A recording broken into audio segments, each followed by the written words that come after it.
I didn't say it. Look, man, I didn't say we're gonna be having Responded. 20K. I didn't. All right. Check it out. Whale Rocket Podcast #1 to the moon. All right, we're gonna introduce myself, Captain Crip, aka El Capo. Okay, Crypto King. Okay, but we're gonna move on to my man Moonwalk Crypto. We got Moonwalk Crypto in the building. Moose Crypto in the building. All right, and the first thing we're gonna get into is we're gonna talk about ourselves and our stance in crypto. Are we a degen? Do we live life on the edge? Are we right in the middle? Do we just take a little bit of risk, or are we completely risk adverse? Sometimes it's tough in the crypto space to really figure out whether we are crypto. If you could you be risk adverse in crypto? Who knows? But listen, my personal preference, I'm preferably a degen all the way. I actually hold no Bitcoin whatsoever. However, these alts are my main bread and butter. Moonwalk, what's your stance, bro? Man, I'm in the middle, man. Like sometimes I'm a straight DJ, sometimes I'm like the most conservative crypto person you'll see. So it's like I don't know which way to put it, man. Like sometimes I'm over here leverage trading, and then I'm like, all right, I ain't buying nothing. I'm just hodling. I'm just Mr. Hodl and buying dips and Mr. Hodl. So like sometimes I'll just jump into a project. I hear something, put a bunch of money into it. It'll go to the moon, and I still won't take the profits out because I'm slow. You know, because I'm like, oh, We've all been there, baby. It's gonna keep going up, baby. And then it goes right back down to my position or lower, and then I have to hold it forever and hoping it gets back to my position. So, yeah, I would say I'm in between. It depends on the project and what's going on and the sentiment of the market. Okay. Moose, how about you? I'm gonna tell y'all right now. First of all, both of y'all are degens. Let's just let's be very clear about this. Y'all two are both degens.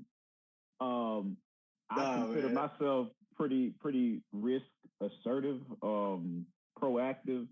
USDC, Ethereum, Cardano, the big market players. What y'all are on, y'all are a totally different realm, man. Exchanges are, yeah. So I'm conservative crypto, but I like it though. I'm heavy, but I'm balanced.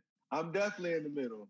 My boy El Cap, he got us beat by a mile, bro. He'd be like, yeah, I just got $10,000 worth of this coin. I'm like, bro, what is that, bro? No, listen. Moon River is going to the moon tomorrow, bro. Hey, listen, look, I'm always looking for what project is going to do what people living now have experienced with Bitcoin, Ethereum. So at this point, yes, and I'm spreading myself. Yeah, I'm straight degen. I know I'm degen, but at the same time, I know that. Like I'm not hiding it. I'm none of the above. But we're gonna get into this, man, and we're gonna talk first about just crypto. You know, what is it? You know, for everybody that's listening, that's really not involved in the space. You know, what does it do for us, and where it's at, and to really speed this process up a little bit, take into consideration we're looking at how crypto was in comparison to the internet in the 90s. That's where we are in this. And if you guys go in, well, I'm sure we'll blow up our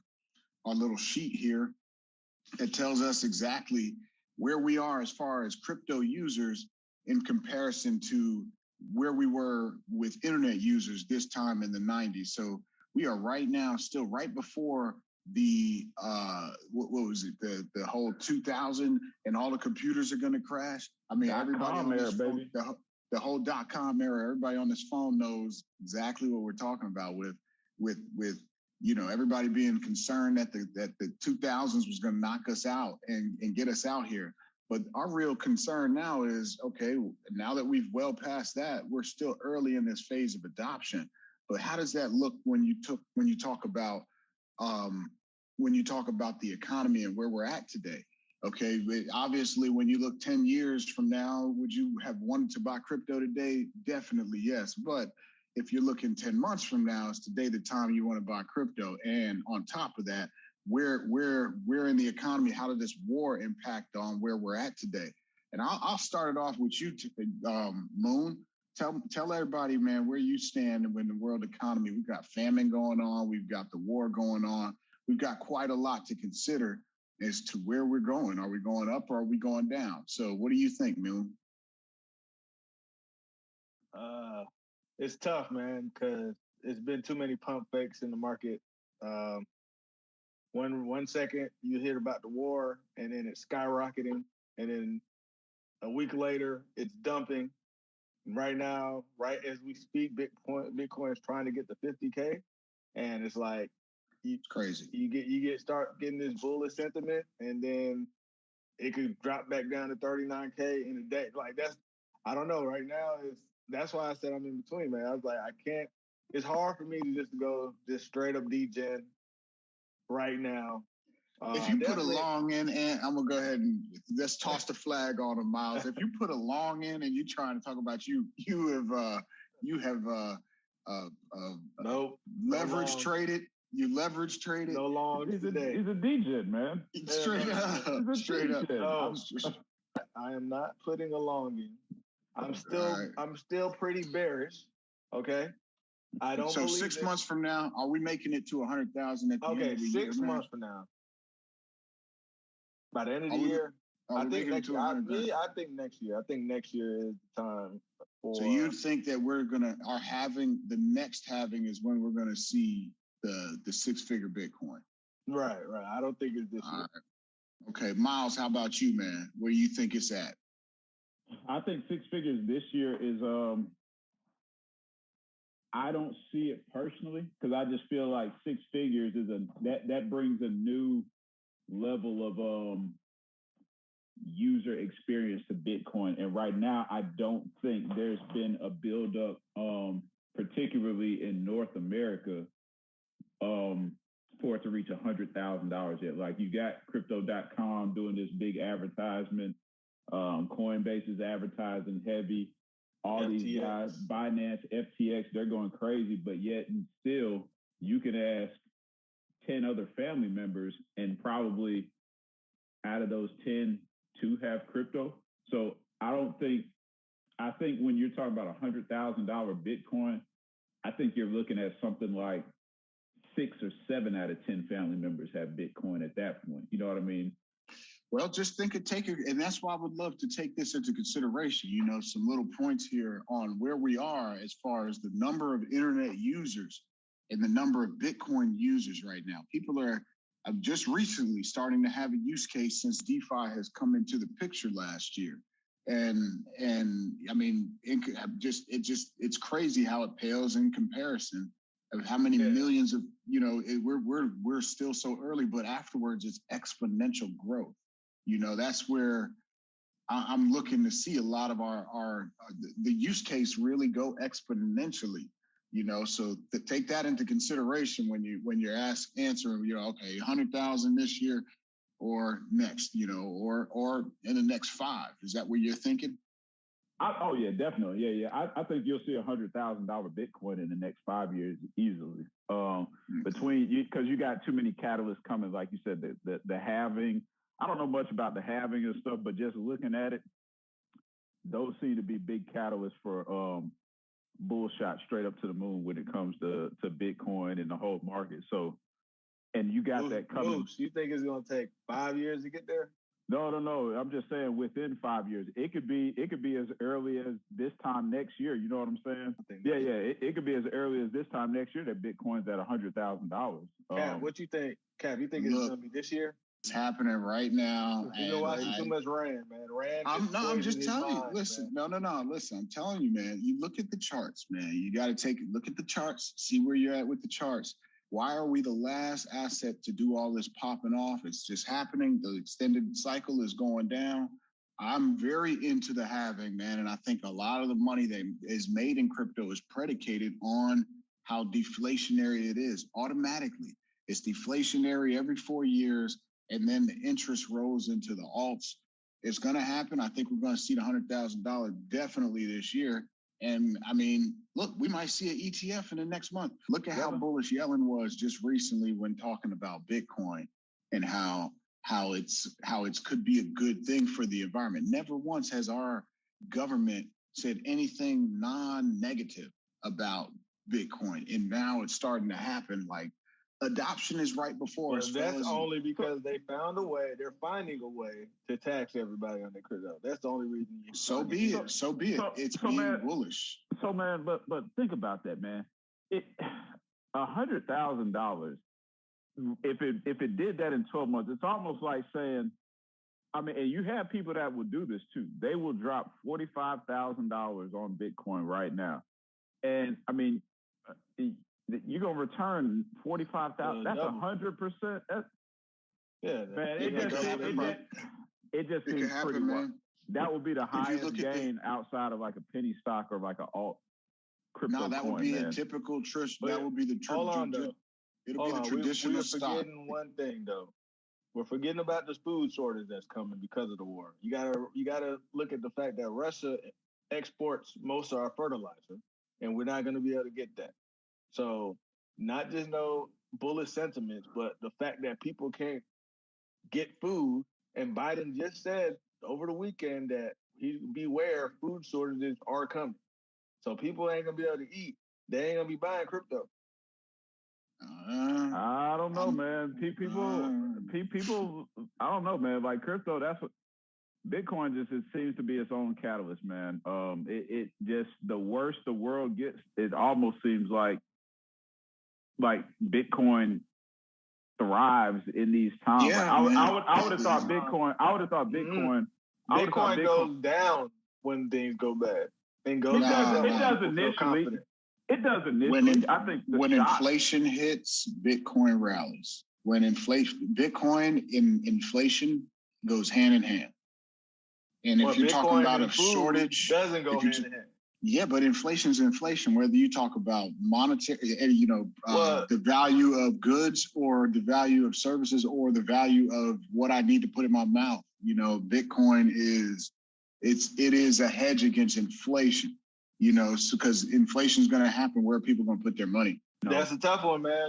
Like I said, you could put it in Bitcoin, but let's be honest, man. Most people now are not putting their money in Bitcoin. So hang on. All right. So matter of fact, they're not even putting it in ETH anymore. So let's be real. Look at what the prices are going on right now. What's rallying? What's rallying? What rallied the most? Okay, Bitcoin. What rallied the most? No, it didn't. Yeah. No, it didn't. And ETH was $2,600.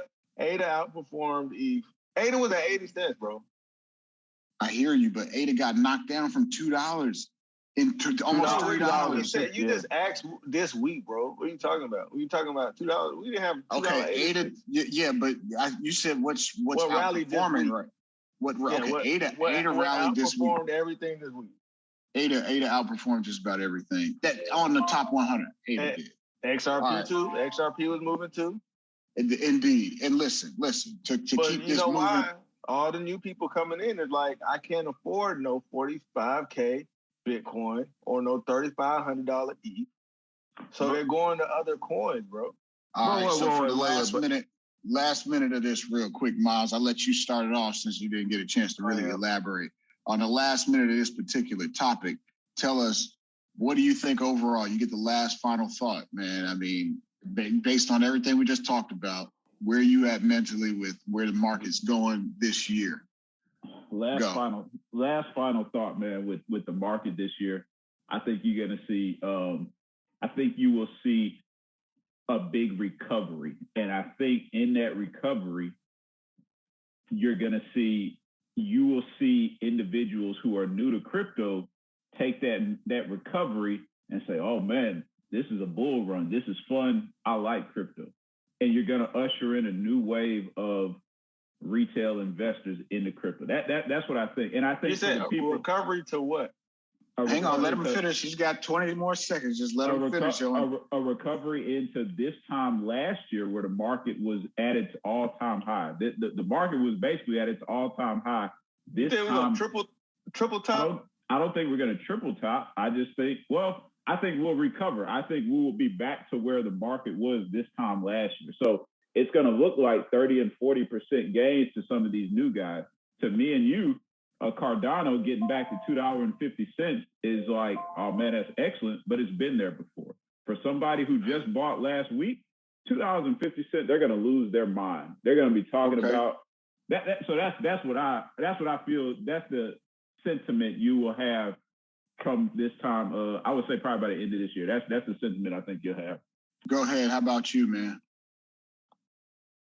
Me personally, I think that we're going to be hovering in the same range all year. I think we're going to be around the 39. You're the bear. Let me put up the bear. I didn't say, look, man, I didn't say we're going to be having 20K. I didn't say no 20K Bitcoin. This ain't no bear. Yes, I'm just saying we're going to be around 39 to 54 in between that range. I don't see us getting to no 60, man. I don't see us getting to 60. I'm telling you. He put the bear on him. Hey, look, listen. That's what I said. Didn't he just say I was a DJ not too long ago? You are a DJ, man. You might be a careful one. You might be a careful one. A careful DJ? That don't exist? What are you talking about? Yes, I'm a careful DJ. All right. Well, listen. You got your part in. Here's my take, fellas. My take is the recovery that Miles spoke of is happening right now. Okay, the recovery that Miles is thinking to the moon, man. No, it's because I look at a chart, man. It's because I look at a chart, and I can tell you the chart is showing that we have now flipped the trend into a bullish pattern. Okay, after we flip the trend into a bullish pattern, okay, I see you. We flipped the trend to a bullish pattern, and now we've broken through a threshold that was a big time resistance threshold. If we flip 45 into resistance, then we're off to the moon. Remember, a week ago, ETH was $2,600. It's now $3,400. I'm just saying, man, I think the recovery that's happening, I agree with your sentiments. I just think it's happening in like right now, and it's going to happen a lot quicker than what y'all think. So that's my minute of just my final thought. All right. Okay. So coins on the radar, what you thinking? Let's go ahead to talk about some coins on the radar. So tell us, man, what are you thinking as far as what coins you're looking at on the market, man? All right. So the coin on my radar right now is Liquid Finance. Liquid Finance should be launching at the beginning of this quarter. Next quarter. Second quarter coming up. So it's a DeFi project on the Cardano ecosystem, and the Cardano ecosystem has the highest total value locked right now, and it's only going to continue to go up from here. Anybody gets in early on the Cardano ecosystem is going to cash out. And I think if you put a large amount into the Cardano ecosystem this year, and it does rally to $2.50, $3 again, if you put a large amount in, I think you're going to be set for the next bull run coming. So Liquid Finance, and then on top of that, you could stake your ADA. You could put it into Liquid Finance. You could stake your ADA in Liquid Finance and use the LQ coin to also stake, and then you could bring back a triple yield off of your money and to fight this inflation. So for me, I'm going with LQ all the way this year. Okay, big time into LQ. What's the market cap of LQ? I don't know. I think right now it's real low, man. 20. I couldn't even tell you. I think it's isn't the ticker LQE or something like that? Yeah, LQ. Mm-hmm, LQ. Liquid Finance is sitting at let's see, not even ranked. All right, it's as degen as degen can get, baby boy. It's not even ranked. This thing ain't even ranked. Oh man, it's not in the rank. It ain't even ranked. You know why it's not ranked? Because these are it ain't in the brand new projects. It's brand new projects on the Cardano. They're not ranked yet. What do you mean? All right, so they haven't even look. I just told you they haven't even launched. They haven't even launched their project. They haven't even launched the project. All right. I suggest that's some flags on the play for that. But hey, man, to each his own. Next year I want y'all when LQ's at 500 a pop, 1,000 a pop. I want y'all to say, I want y'all both to be like, you the man. And whenever you call out a coin on the radar, we are gonna ape into it. We're gonna become DJs. I hear. Okay, so tell everybody where we can get some LQ. So you are a DJ. No. Sound like you just admitted it. Yeah. Yeah, where can we get liquid? I said, y'all. Where can we get liquid All right. at, man? Tell the people where they can get it at, man. Y'all can buy liquid on Sunday Swap. It's a DEX. You can get it on Min Swap. It's another DEX. And you can get it on Measly Swap. It's another DEX. So there's three. Gotta have ADA. Gotta have ADA to get it. So make sure you get your it's ADA. on the Cardano ecosystem. So get you ADA, get a Nami wallet or a CC Vault wallet. Or they changed the name to Eternal. And then just go ahead and I'm telling you, man, right now it's about 89 ADA a pop. It went down from 115 to 113. So it's on a dip right now. But it's gonna go right back up. I'm telling you. Don't be surprised you see a 500 LQ. Okay. All right. So let's see. Big Moose Crypto. What's happening, man? What you got on your radar, bro? Hey, Voyager token, man. I talked to y'all about this. Any chance I can get a VGX token, you can call it a hidden gem, whatever you want. It operates on the Ethereum network. But when I tell you Voyager token has so many catalysts, I think it's been as high as $12 before. It's sitting at $2.15 as of about an hour ago. But Voyager token, man, they've got catalysts coming up. Voyager's getting ready to expand into Europe, probably like the third or fourth quarter this year. That brings on who knows how many tens of millions of people straight on the Voyager platform. They just launched their MasterCard. It's a debit card. And so you can use their debit card and just swipe your USDC just like you would at a regular, anywhere you use a debit card. So, and when you swipe it using your USDC, they pay you back in Voyager token rewards. And by the way, they stake Voyager at 7%. So the token, when I tell you the catalyst right now, $2 is a steal. Token will easily hit back in the $8 to $10 range, easily. You said it's $2 right now? $2 right now. And you can stake it? Stakes automatically, yes. It's an exchange or what is it exactly? So, no. It's just a utility token, almost like how Crypto.com has Crow. Like Crow is, okay. Voyager has VGX. However, you can buy VGX now on Coinbase, Coinbase Pro, and pretty much any platform now. It's available. You don't just have to have Voyager's platform to buy it. You think it's going to get bigger than Crow? Yeah, I think it will. Crow has and I don't. It's not about it getting bigger than Crow. Crow got the Lakers, man. No. That's what I'm saying. Hear me out. I don't think it needs to get bigger than Crow. I think I'm not concerned about it getting bigger than Crow. I'm concerned with its growth.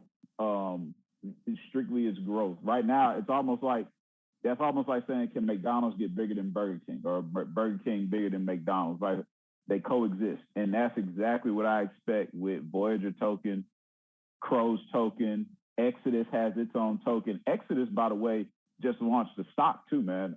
Exodus wallet, they've got a stock. They got an IPO now? Okay. That's a big deal, man. And listen, this is even more of a reason why I think things are going to be, the adoption's happening now. I just feel like you just explained DeFinance. You just explained DeFi, like staking 7%, getting it back, using your card, and it getting you. This is all DeFi. Yeah, that same thing with Liquid LQ. And so I think big ups to that. And lo and behold, you're more of a DJ than you think, bro. You're much more of a DJ than you think. So my coins, man. Yeah, he's a DJ, y'all. Listen, my coins, as DJ as it gets. XRP, you already know what's good with the case. XRP is booming right now. As y'all know. What's the main one you would say out of all of them? The one coin on your mind. Yeah, let me build up a little bit, man, because XRP is the one I got to tell everybody about just because it's harder to get. It's getting harder to get, harder to put your hands on. And it's becoming, they have not stopped adopting into this centralized finance world. You know, it's not stopped anything with replacing SWIFT and how transactions are handled right now. And XRP for me is one of the big front runners. So I suggest you get yourself a bag. Also, of course, Telos, big time blockchain. Yeah, the only EVM right there. Telos, I'm big into Telos, man. I pretty much I love Telos. I've taken my DeFi and I've taken it out of Ethereum and just got all my hedges bet with Telos, man. I'm waiting on Telos to do his thing. Wow. Told you, no Ethereum at all. Told you. He took it. Oh no. Now Telos. I still have an Ether too. Okay, I got them scattered around because of the gas fees, but Telos right now is showing signs that it can do numbers the way ETH did. You know, I mean, $90 ETH was just 2 years ago. Okay, $90. So I'm thinking Telos at $1 right now can make a run to $20-$30. I mean, I got the community. I'm in with the community. It's talking about posting it until $100. You know, so Telos big time. Cody, I got a little bit of exposure into that ADA ecosystem. And don't get me wrong, I'm heavy into ADA as well. I got a little dolphin bag myself into ADA. So it's just how much can I get my hands on and how much can I hodl? Moonriver, getting into the NFT space. I believe Moonriver is going to be one of the biggest spots in the NFT space. So, you know, where everybody gets to kind of conduct their trades and assets and all that stuff on Moonriver. So got a big bag. It's all about passive income. Where can I stake it, et cetera, man. So final thoughts. Let's wrap it up for a minute apiece. And you go ahead and bring us up, man. Yeah, man. Final thoughts is I just think the Cardano ecosystem is going to lead this recovery that y'all are talking about, but I don't think that we're going to see a triple top. I think we're going to get, hover around the 50s. 50. So you think this is still bearish bear market territory, even though we just broke 45 with ease? Well, look, I don't think, everybody always says bear and bullish, right? I think you can hover at the same place for a while before it takes off, right? So I think right now it's going to be boring. I think it's going to be a boring year. I think it's going to be, you can make your money on the ups, you can lose money on the downs, but it's going to be a boring year. I don't think it's going to be we're about to go to 100K this year and everybody's going to ape in and it's going to turn into the best bull cycle that we've seen ever. I don't think that's going to happen this year, man. Y'all hear that, y'all? Y'all hear that? Yeah. Oh, that's a bear. just saying. Sound familiar? Yeah, it sounds familiar because that's what we just heard. That was Kent right there. All right, okay. All right. It's bearish sentiment. Y'all just claiming I was the DJ, and here I go. I just said we're not going down. We're gonna stay around where we are, and you're like, oh, it's a bear.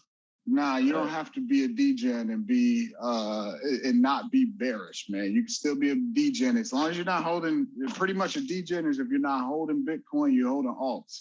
You're a degen, okay? So that's pretty much the way it goes in the crypto world. And that was just a very degen answer you just gave us. It's still bearish though. Degen bearish. All right. That's a perfect. Hey, buy LQ though. Buy LQ.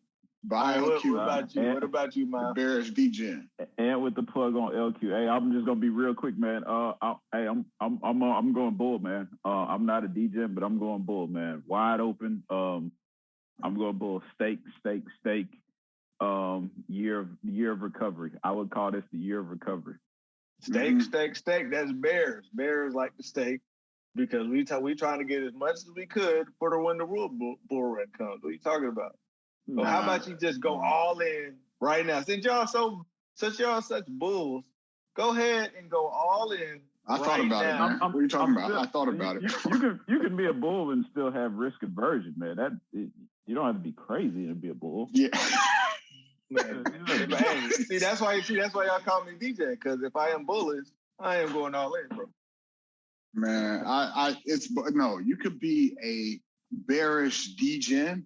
That's what you could be. That's what you could be. That sound like oxymoron. That sound like an oxymoron. And got so mad that they stripped his Gate.io access that he started blaming everything, the president and everybody else. Hey, next show, we'll talk about that Gate.io. Crazy, man. This crazy. This dude. Next show, careful on what exchange you get your crypto. Next show, I'm sure we'll elaborate on cold storage. All right, we're gonna talk about cold storage wallets, Gate.io. We'll talk about it all. That's gonna be explosive because we got something to say about that.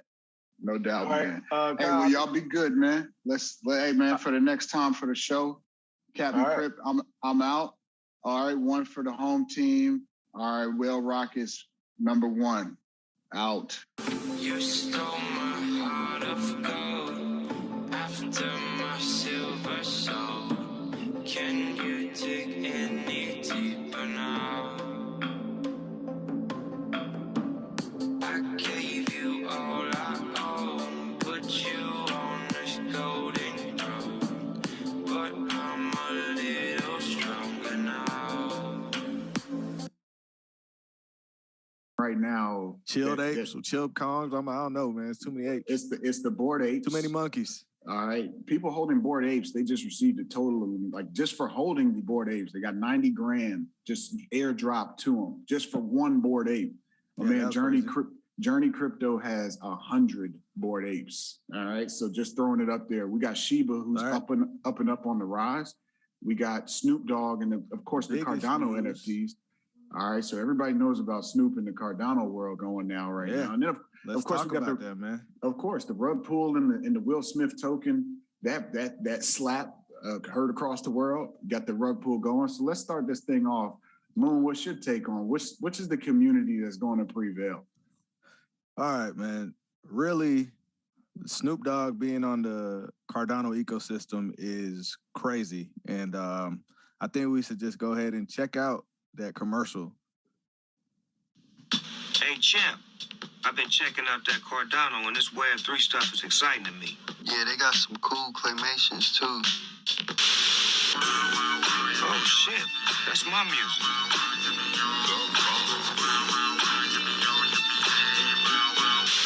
Hey, Snoop, it's Charles Hoskinson here. I'm trying to get in contact with you, man. Call me sometime.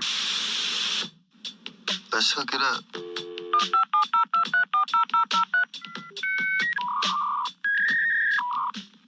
That is crazy in itself. The fact that Snoop Dogg teamed up with Claymates, and I think it's going to bring a lot of awareness to the Cardano ecosystem, especially since everybody said that the utilization in Cardano was fake. It's just you seen that meme with the horse, and they're like, what Cardano is expected to be, and then it draws like the stick figure part of the horse. It was a beautiful stallion. It was a beautiful stallion. They were painting, and by the time it got to the body of it, it looked like a stick figure. Okay, that was what the anticipation was for all the hype that Cardano's brought to the community. Right, and they said that's what Cardano was going to do, but Cardano has completely proved everybody wrong. So first, Cardano was a fake coin. Cardano was just a research paper. Now Cardano, nobody's going to build on it. Now that they're building on it, it's going to fail. But what's failed? What have we seen actually fail? Solana. How many times has Solana crashed? I don't hate on Solana. That total volume, but every time you test those number of transactions, it's never coming through the way everybody says it's coming through. Somehow. But Cardano is not having that problem. So my thing is people are starting to take notice. It's a lot of institutional investors getting in. It's just not Snoop. But the fact that Snoop now is like, okay, this is a real chain, and whoever's getting in early, like I was saying last time, on this Cardano thing is going to cash out. And I think Snoop Dogg is going to be a big catalyst for that. It's going to bring a lot of awareness to the NFT space because they don't even know to call Cardano NFTs CNFTs. So ours is completely different. And these CNFTs are going to be the new wave, especially this year. And I think we have big Claymates is huge. We got the Hoskinsons. All right. We have some real big names over here. The chilled Kongs. What else we got over there in the CNFT space? We got a lot, man. So I think maybe even Whale Rockets, right? I mean, hey, Whale Rockets could be the next one, guys. Y'all definitely have to join our Discord. I forgot to say that earlier. Join our Discord and get whitelisted. You're really going to want to be one of the first ones to get these because we're only going to have 400 of these types. Everybody usually has 8,000, 9,000. This is even more scarce. 400 of these Whale Rockets, and it's going to pay off in the long run. We'll talk about that. Yeah, let's you got a peek under the sheets for free. All right, moving on. We're just going to let you know this is the community to join.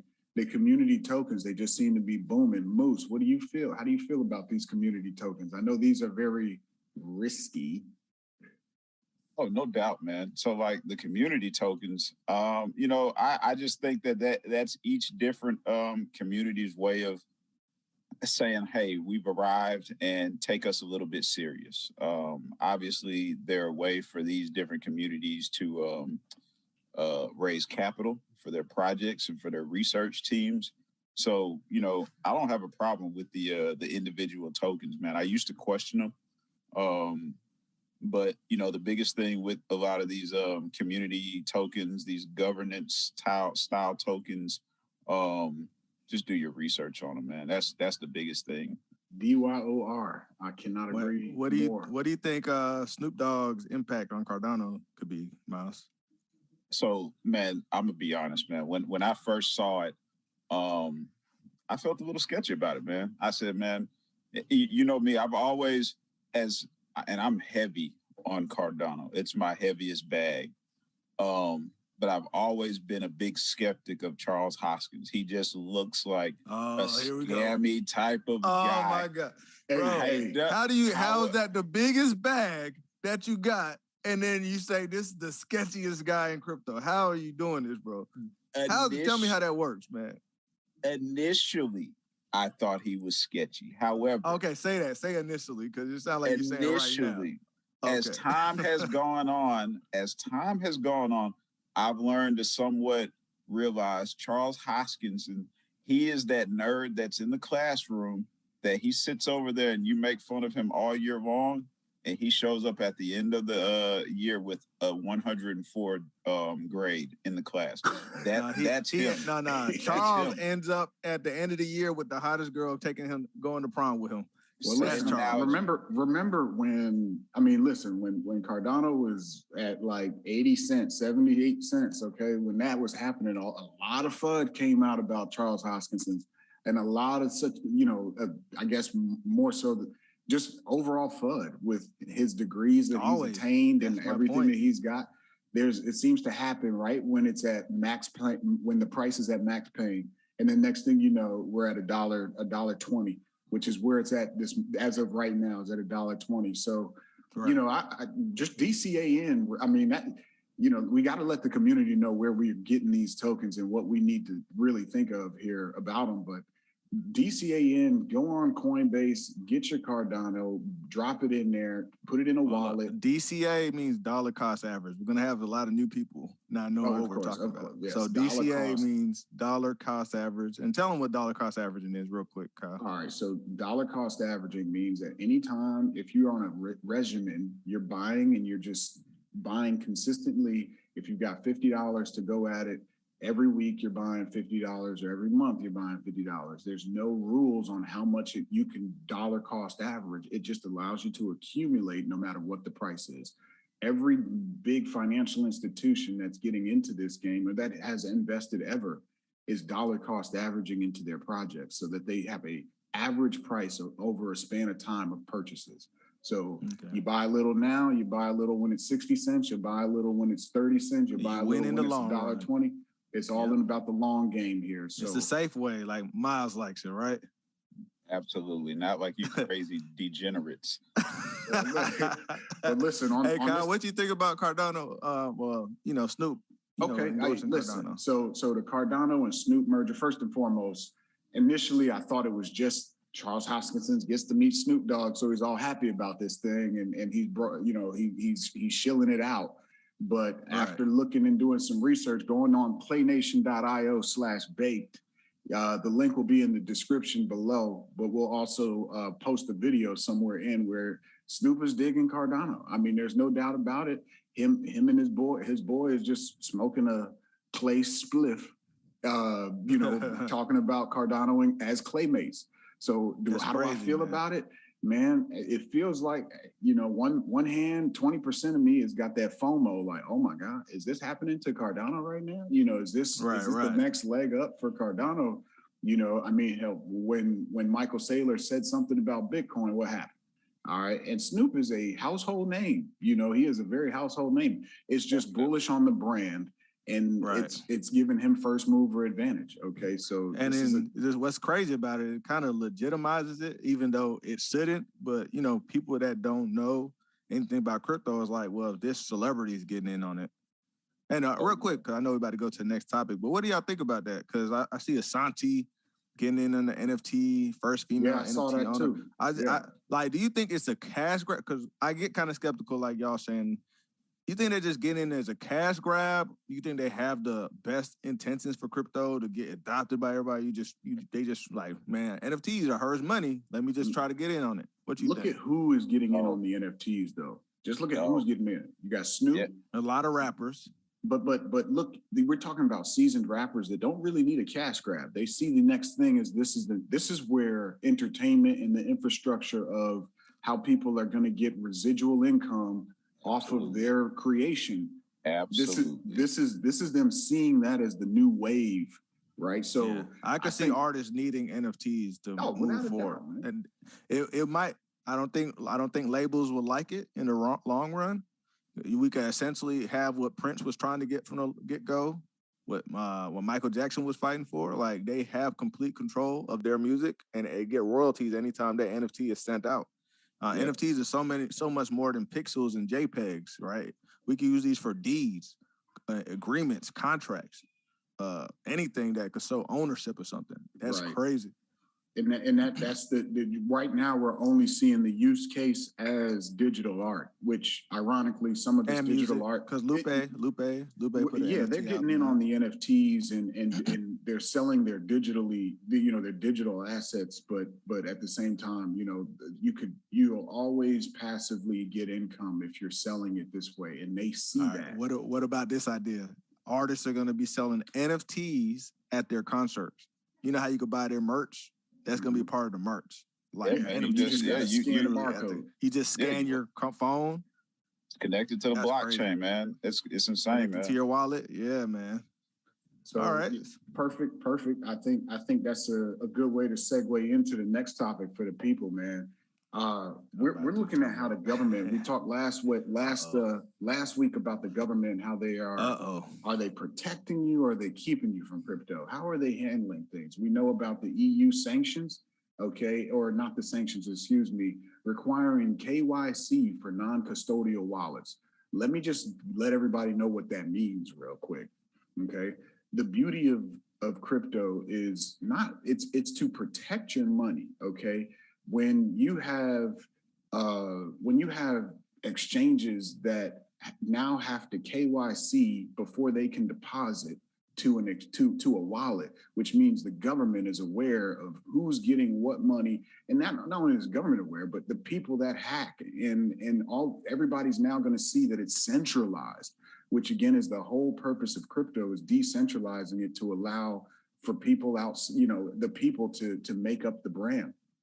So we're seeing the government and how they are controlling, at least over there in the EU, how they're controlling the KYC mandate for anybody who's receiving crypto whatsoever. So I see the big thing here, but I want you guys to kind of kick this thing up. We're going to talk about a few things, but let's start with that big news that dropped. I know it was just a proposed bill, but what do y'all think about the EU requiring KYC for non-custodial wallets? So, man, I'll kick it off, man. I think it's a reach by Europe's government, right? I think they're reaching. Europe is known to have some pretty big what they call AML, anti-money laundering policies. It is to ward off criminal activity amongst money transactions, right? That said, I think all these governments, man, they're just trying to find their lane in crypto. I think we're naive to think that they won't have a place in it. There's a reason why these are just proposals and they're not yet approved. And so, man, I'm gonna be honest, man, like, you know me, usually I'm pretty big on regulation.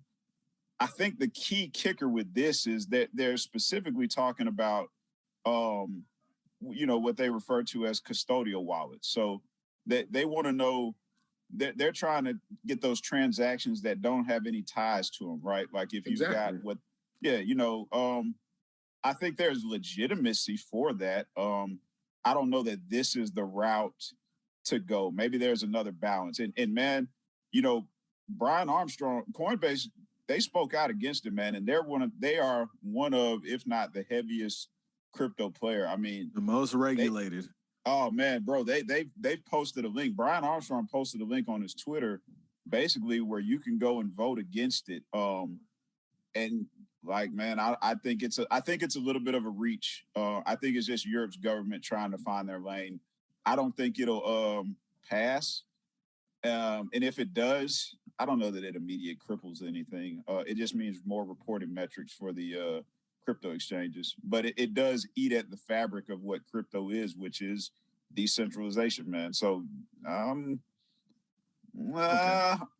wavering. Ant's gonna crush it. I actually don't agree with it, man. I don't agree with it. I think there's another approach they can take, and they probably will end up taking it.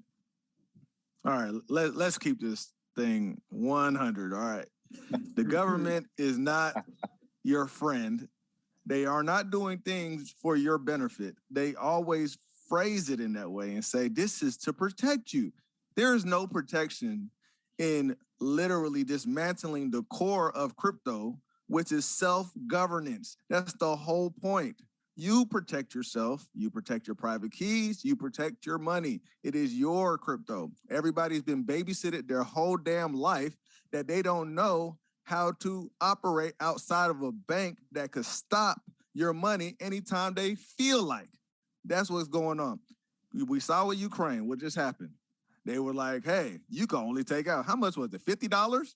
$50 out of your savings. You can only take that much out.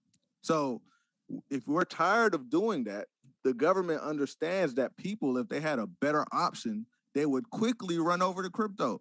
So what are they doing? They're trying to now put a bunch of red tape, go ahead and gum up the works. And then on top of that, they're trying to make sure that they cut off all the highways so that you can only use what they approve, like Coinbase and a few other exchanges. FTX. Which is why I'm pissed off about wait a minute. Gate.io. Hold on. Which is why I'm pissed off about this whole Gate.io. This is where I was able to get all of my altcoins and be a degen if I wanted to.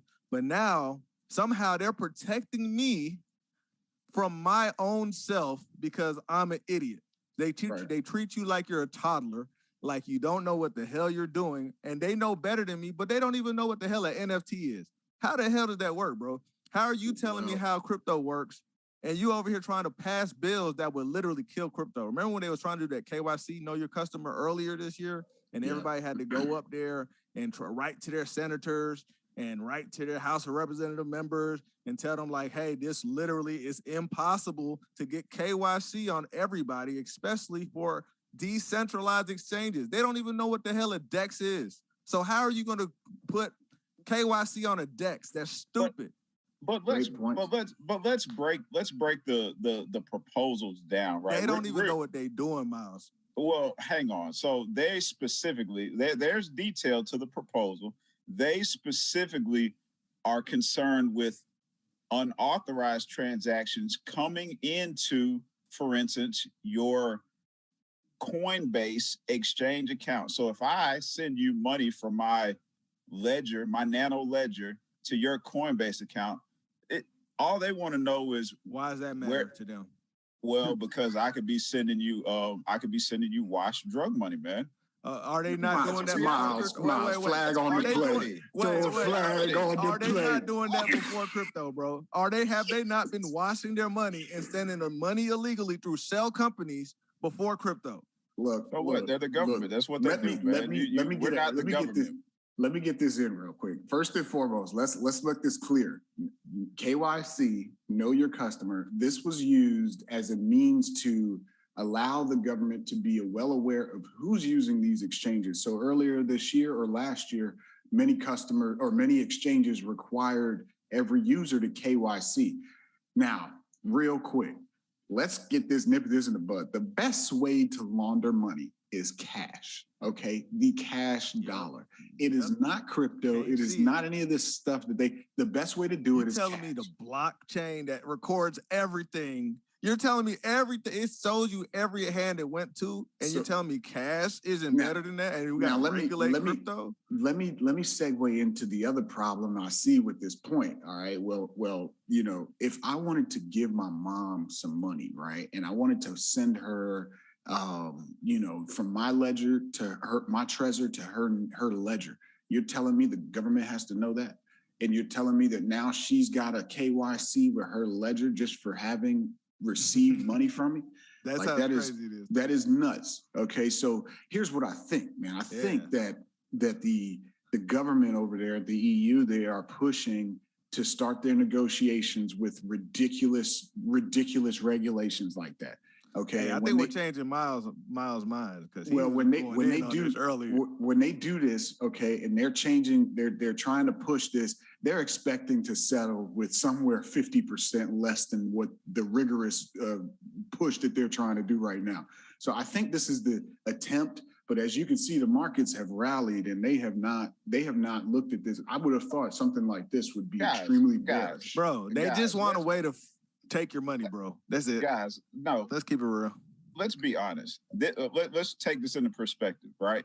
The threshold dollar amount that these guys are talking about is $1,000 transaction. I think, I'm sorry, as I was, 1,000 euros. So something like 1,200 USD, right? Do you know how many transactions that Coinbase and all these exchanges are going to have? I can tell you now that's a lot, bro. With confidence, this prize probably about 85% chance of not passing. But that's my point is it goes back to my original point. These guys are just trying to find their lane. Eventually, I'm going to tell you who's going to end up setting the policies in place. It's going to be the Coinbases, the Binance, with coordination with these lawmakers, man. But you'll see ridiculous But you're focusing things on what didn't pass. But what about the fact that you can't use Gate now? What about the fact that they're hitting up your Voyager? They're hitting up your Voyager. Let's not talk about how bad Gate is not a bad project, man. I don't even want to start on how Gate was this. It was a saving grace for the U.S. citizens to use to get small cap altcoins. And Listen, exchanges are having to do well more than just requiring KYC. It's just like what Ant was saying. It's the highways that they are shutting down side streets for you to take 75, 85. That way we could tax your money. We know you got your money in FTX and Coinbase, and that's the only way you could get it on and off. I got a curveball to throw at you. And we're watching the damn off ramps. That's what the government is doing. Let me throw a curveball at you real quick, okay? We've already KYC to a few of these exchanges that are now no longer allowed, right? But then what is the reason? I had to KYC to Gate.io. So what's the point? So we KYC to Gate.io, which is an Asian market company, right? Okay. To Miles's point, yes, they misspelled some stuff. Okay, yes, they're not the most. They suck because they misspelled their words. they misspelled a few words, okay. But every Asian place I've been to, no offense, okay, to anybody listening that may be of the Asian descent, but there's been misspellings, okay? Everybody's parents who's come over from third party, other countries are gonna misspell some stuff. It's not their first language. That's the point. So my point is, what is the reason if they're trying to protect you? What is the reason for them taking you out of places where they've already enforced you to KYC? Right. So it might make you go to more dangerous places. How about that? Or it makes you force them to use their FTX, Coinbase. But the FTX and Coinbase don't have small coins like Sol. You're right. I can't get those. So now I might be going to even smaller exchanges that the government doesn't know about, which might be a scam, actually. Yeah. You see the problem? Time out. No. So time out. So what we're saying is that Gate wasn't the holder of scam coins. Is that what we're saying? Nope. No, I'm saying Gate had a lot of small cap altcoins. Period. No doubt. But just because they're small cap altcoins, do you not feel like those don't pose a risk? Those small alt caps with no sort of project behind them. You don't care about other people. Miles, all what's you the care key word you just said? You said small alt cap. So it's not going to impact or hurt the crypto community at all. So penny stocks are traded on the penny stocks are traded with the same if they do rug pull concept. for $10 million or something like that, that is Penny not stocks hurting get the rug market, pulled all bro. the time. Penny stocks get rug pulled all the time. Penny stocks are just as risky as. but you Right. have to have But they still risky. several That's the point. authorization, but you have to have authorization to trade penny stocks. And with Gate.io out there wildly, you can sign your grandmother up tomorrow for Gate.io and she could lose her savings immediately with no supervision from anybody other than That's the herself. look. Hey, she Miles, could do that's that the too by point- picking up the that's phone for a point of telemarketer. crypto. Oh, that is true. That is true. You But know, look, that's the point of crypto. What I said earlier, the point of crypto is for you to regulate yourself. So if you have your grandma who you think is not able to handle crypto, why the hell would you tell her to go to Gate.io? Because that's where she gets the small altcoins, the pool. That's where she Why gets would grandma coins. invest in small altcoins? Because she's trying to save for her retirement, dog. Yo, grandma didn't do that already. It's too late for grandma. We're Hey, talking man, to grandma's kids, man. We're talking to Like, grandma's grandma kids. is not trying to put. She trying to put maybe at most Bitcoin or some of the blue chips like ETH and guys, Cardano. Well, guys, we got 5 minutes left, and All right, let's I'll go just ahead leave and. it. I'll just leave it like this. I'm gonna let Kyle finish. Gate.io shut down from the U.S., man. That's it. All right. So All right, the exchanges, you're going to get to see more crackdowns and more stringent protocols used and regulations used on exchanges. So again, back to keeping yourself on a digital wallet or a hardware wallet somewhere off the exchange. Oh yeah, let's talk about. Matter of fact, you just remind me. Let's talk about that subject. Are digital wallets and hardware wallets necessary? Miles, you go first. He just wants to argue the last 5 minutes. He man. does. Yes, he does. No, I want to know. So, I don't believe they have they're a necessary. use? I'm not gonna say they don't have a use. I don't think they're necessary. I don't No, think say they're what necessary. you said. You thought it was a scam, right? And make sure to put up some nuts over his head, just like he's nuts. He's crazy for him. I don't see right now the current use for a wallet, a nano ledger, the 12-phrase password, key password, whatever you want to call it. I don't see the need for a wallet. I'm fine with my crypto sitting on an exchange, man. I know it sounds crazy. Call me naive. So this is the thing, right? Like if Coinbase gets hacked and they lose all their customers' assets, do you think that crypto has a chance at being successful? You would delay the progress of crypto significantly if something like that happens. That's why you keep a wallet of your own. That's the point. At least a Coinbase wallet, right? Take your money off the exchange, put it on the wallet. But look, I mean, you could even Coinbase is one. To your point, I think it's safe to say that Coinbase is probably going to be around for a long time. All right. But I think it's safe to say if you use Coinbase and you keep your money on that exchange, it's always a risk. You know, what if because of how centralized they're becoming, what if they do what Robinhood did and just freezes you from selling that asset? Exactly. Well, they've done that before, so that's not a problem. If they freeze it, that's not a problem. That is a problem. If you're the one caught up in it, because I was caught up in one of that situation, and when you're the one that's caught up in it, like I was in that GameStop thing, and I was up about 4 racks. What they did was they stopped me. I couldn't take my money out for 2 days, and I lost $700. How's that protecting me? Hey, listen, a lot of people disagree with how Robinhood handled that. That's a totally different. Now you're talking about margin trading and liquidation. No, that's a completely different topic. There. That was not. I just invested like a regular investor into GameStop. Right, but you're caught up with individuals who had margin trades open on Robinhood. That doesn't matter. It does matter. You don't have margin trades. Then don't have it on sale on Robinhood. Look, your whole point was you're at a place like Robinhood. It's protected. So I'm little grandma buying GameStop. And then you're gonna stop me from making my money. Let me just go ahead and end this conversation. So what happens? What happens when you drop your little ledger in a pool of water? Huh? What happens? So let me elaborate here. Okay, the way the Tracer works. I got a Tracer. I'll tell you how it works. Man. I'm gonna let you know right now. If my Tracer dropped into a pool of water, though, why would you keep bathtub?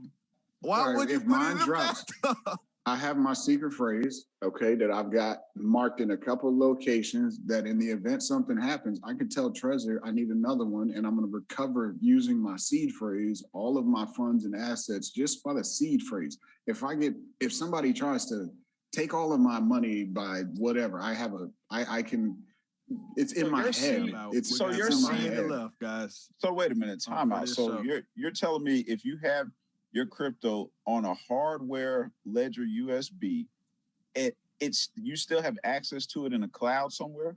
Yes. I don't have any chance of losing it by losing As the long device. as he has the private keys. That's what I'm saying. He has the phrases. There's 24 of them, right? Yeah, it's 12 or 24. So yeah. So as long as you have that, and you at the end of always the have day, access to your stuff. right. And just to You wrap just up don't give that it away. case in point, it's very simple. You know, you get yourself you get some type of wallet. Okay, keeping it on the exchange is a little bit of vulnerable. Okay, now if you're using a top 3 exchange like Coinbase or I say let's go ahead and wrap it up. We got about 60 seconds, man, to all right, so look, wrap this show on up, and we'll talk more about this hardware wallet next time. for sure. All right, we got also the economy's impact. We know Putin recently just is trying to back ruble by gold standard. Oh, All right, so that's a big yeah, we're gonna have to deal. talk about that, And we'll that check it next next show. time. I ain't trying to Yeah. squeeze it in, baby. I'm just saying these are things to look forward to You- on the next Man, one. All right? forget that ruble. And man, forget fiat at the same time. Listen, grab your bags, man. hide your kids, hide your wife, slap the like, punch the subscribe, let them know that you're here to stay. Whale Rockets, first and only Whale animated Rockets. TV show, crypto show, bringing it to you Podcast. Yes, once sir. a week. All right, tune in next week for the next installment, man. We'll talk to y'all soon. Be safe. Peace. Peace. You stole my heart of gold after my silver soul. Can you dig any deeper now? I gave you all I own, put you on this golden throne, but I'm a little stronger now. You stole my heart of gold after my silver soul. Can you dig any deeper now? All right. All right, what up, y'all? It's Captain Crypto. I'm here, 1/3 of the trifecta. Got Moonwalk Crypto and Moose Crypto here from the Whale Rocket Crypto Podcast, your one and only animated crypto talk show on all the interwebs. So slap and hit that subscribe button, hit that like button, hit that bell. Let's get into it, y'all. Yeah, First go ahead and things first. smash that like button, guys. Indeed. So first things first, let's get off with it. Market started off hot. Everybody started off real Too hot. Too hot. We all knew we had a pullback. The question is, are we in for a temporary pullback for the uptrend and we hitting the moon, baby? Or are we going to see some bearish price action? All right. So we got a few topics we want to hit y'all with. The first one's first. Let's hit them hard with it. It's the Feds. The price seemed to have plummeted after the Feds' minutes from the meeting, the FOMC meeting they had last week. And it seems as though, or last month, excuse me, and it seems as though that ever since those minutes have been published, the downward trend has just been the dark cloud over crypto. Okay. Right. Apparently, we've had a lot of hawkish language in this stuff. And for those of you that don't know what hawkish language is, when the Feds come out, they can either spit hawkish or dovish language. So those who support height rakes, those are hawkish behaviors. And the language that supports low interest rates are labeled as dovish. Okay, so those of you that didn't know, that's for your information. And it seems as though the Feds were really hawkish. So a couple questions go through my mind. What assets are going to survive? How are we going to hold and safeguard our money? All right, so let's start this thing off. Crypto, let's talk about this with Moonwalk. Moonwalk, what do you think, man?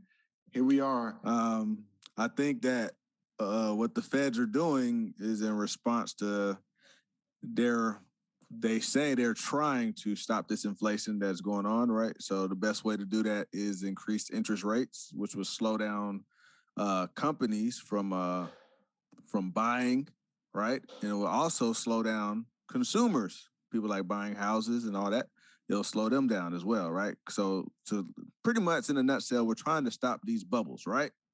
All these assets that was going crazy in the early 2020s, even into 2021. I mean, like the real estate market onwards. Like we seen the price of crypto, man. We seen Bitcoin go to 63. Was it 60? I can't remember it was that high, but it was up there 68? in the 60Ks, man. 68. It's crazy, right? So on a double top this year. Had a 65, then 68. So right. And then all that was happening. And then, we started hearing little rumblings about the Fed being hawkish, right?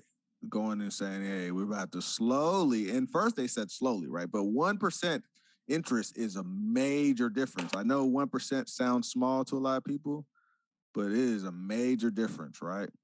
So first things first, this 1% increase in the Fed's rates, actually I don't know how many percentage they're gonna go up because they said they're gonna be doing it for the rest of the year, right? They're gonna be going up. So let's be specific with this for the people here, man. It seems like they have an option to have multiple meetings throughout the year that will, I think up to 10 or 11 meetings throughout the year, raising the interest rate somewhere upwards of 50 to 100 basis points. So that's 1%, 0.5% or 1% per meeting. That's crazy. They have the option to actually go and do. So quite nuts. So of course that's gonna make speculators and stocks go down. And we're still really linked to stocks. We haven't unlinked from Bitcoin stocks. does track the NASDAQ. Yes, it does. So we know that people are going to pull their money and hold their money during any hawkish news, right? You're 100% right. It's going to go down. And look, I don't want to toot my horn, but I did. Y'all kept on putting that bear emoji on me when I told you that it's not about to go to no 100,000. It's going to be hovering around this mark. I told y'all this. Fortune teller Moon told you. 39. You're the bear. Let me put up the bear. I didn't say, look, man, I didn't say we're going to be having 20K. I didn't say no 20K Bitcoin. This ain't no bear. Yes, I'm just saying we're going to be around 39 to 54 in between that range. I don't see us getting to no 60, man. I don't see us getting to 60. I'm telling you. He put the bear on him. Hey, listen. That's why I said. Didn't he just say I was a DJ not too long ago? And you didn't want to listen. So let's wrap that up, y'all, with Moonwalk on. Hey, y'all, I told you so. We were going through this bear trend and it was a pump fake. All right, that's what Moonwalk is pretty much saying. It was a pump fake. He was watching the bear trap setting itself up so smoothly. And then here we go with the hawkish language from the feds that just cut us down. But tell me what you think, Moose. How do you feel? I'll give you a few minutes to really go in and elaborate where you think the Fed's perspective. Now, we understand Moose has got a militant perspective, okay? Just a little bit more militant than both myself and my man Moonwalk. So, Moose, tell him what's the word. Well, you know what, man? Listen, I might surprise you guys, man. I might go degen on you guys. So this is the thing, right? This is the thing, Captain. Man, so... this week, right? Yeah, the Fed came in. The minutes got released from March, right? And so a lot of people, what came out is what people already know. They're gonna jack up interest rates, man. I think the initial shock, the stock market feels it, and then the ripple effect is crypto initially feels it, man. But I don't know, man. Like when I look at interest rates going up, right? What that means for a lot of these big companies and these big investors and stuff, it makes borrowing cash harder, right? It becomes more expensive because now they got to pay a little more interest on it. So this is just my pea brain thought, man. I'm not an economist. I didn't go to school for this stuff. But I would imagine if cash is going to become harder to borrow, the next best asset here recently that people seem to turn to is Bitcoin in particular. In crypto, man. And so, and you keep in mind, man, tech companies like MicroStrategy, Coinbase, these companies keep Bitcoin on their payrolls now. It's on their books. And so I can see, this is just me now, man. This is the bull mode of me. I can see companies saying, hey, you know what? It's harder to borrow cash now. It's a little more pricey. let's put a little Bitcoin in our reserve. And I can see almost a squeeze type effect, if you will, similar to what happened to AMC and GME, GameStop, man. Not that this is going to catapult Bitcoin to my extreme $100,000 mark. But I can see this being the year of crypto. And you got to look at it like this, man. All this stuff has been going on with interest rates for a long time now, right? With them jacking the prices up. What I see is, but in the realm of all that, you've seen more crypto advertising and pushing towards crypto than ever before. So I don't know, man. It's kind of a mixed bag.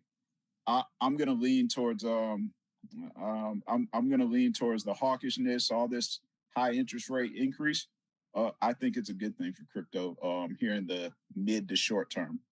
Yeah, I mean, what it sounds like for the most part, Miles, is the same sentiments I was humming a few weeks ago. Was this is the year of the adoption, and being that this is happening, the adoption is taking place. People are starting to hedge their bets with buying Bitcoin and putting it on their balance sheet, seeing what's going to happen next.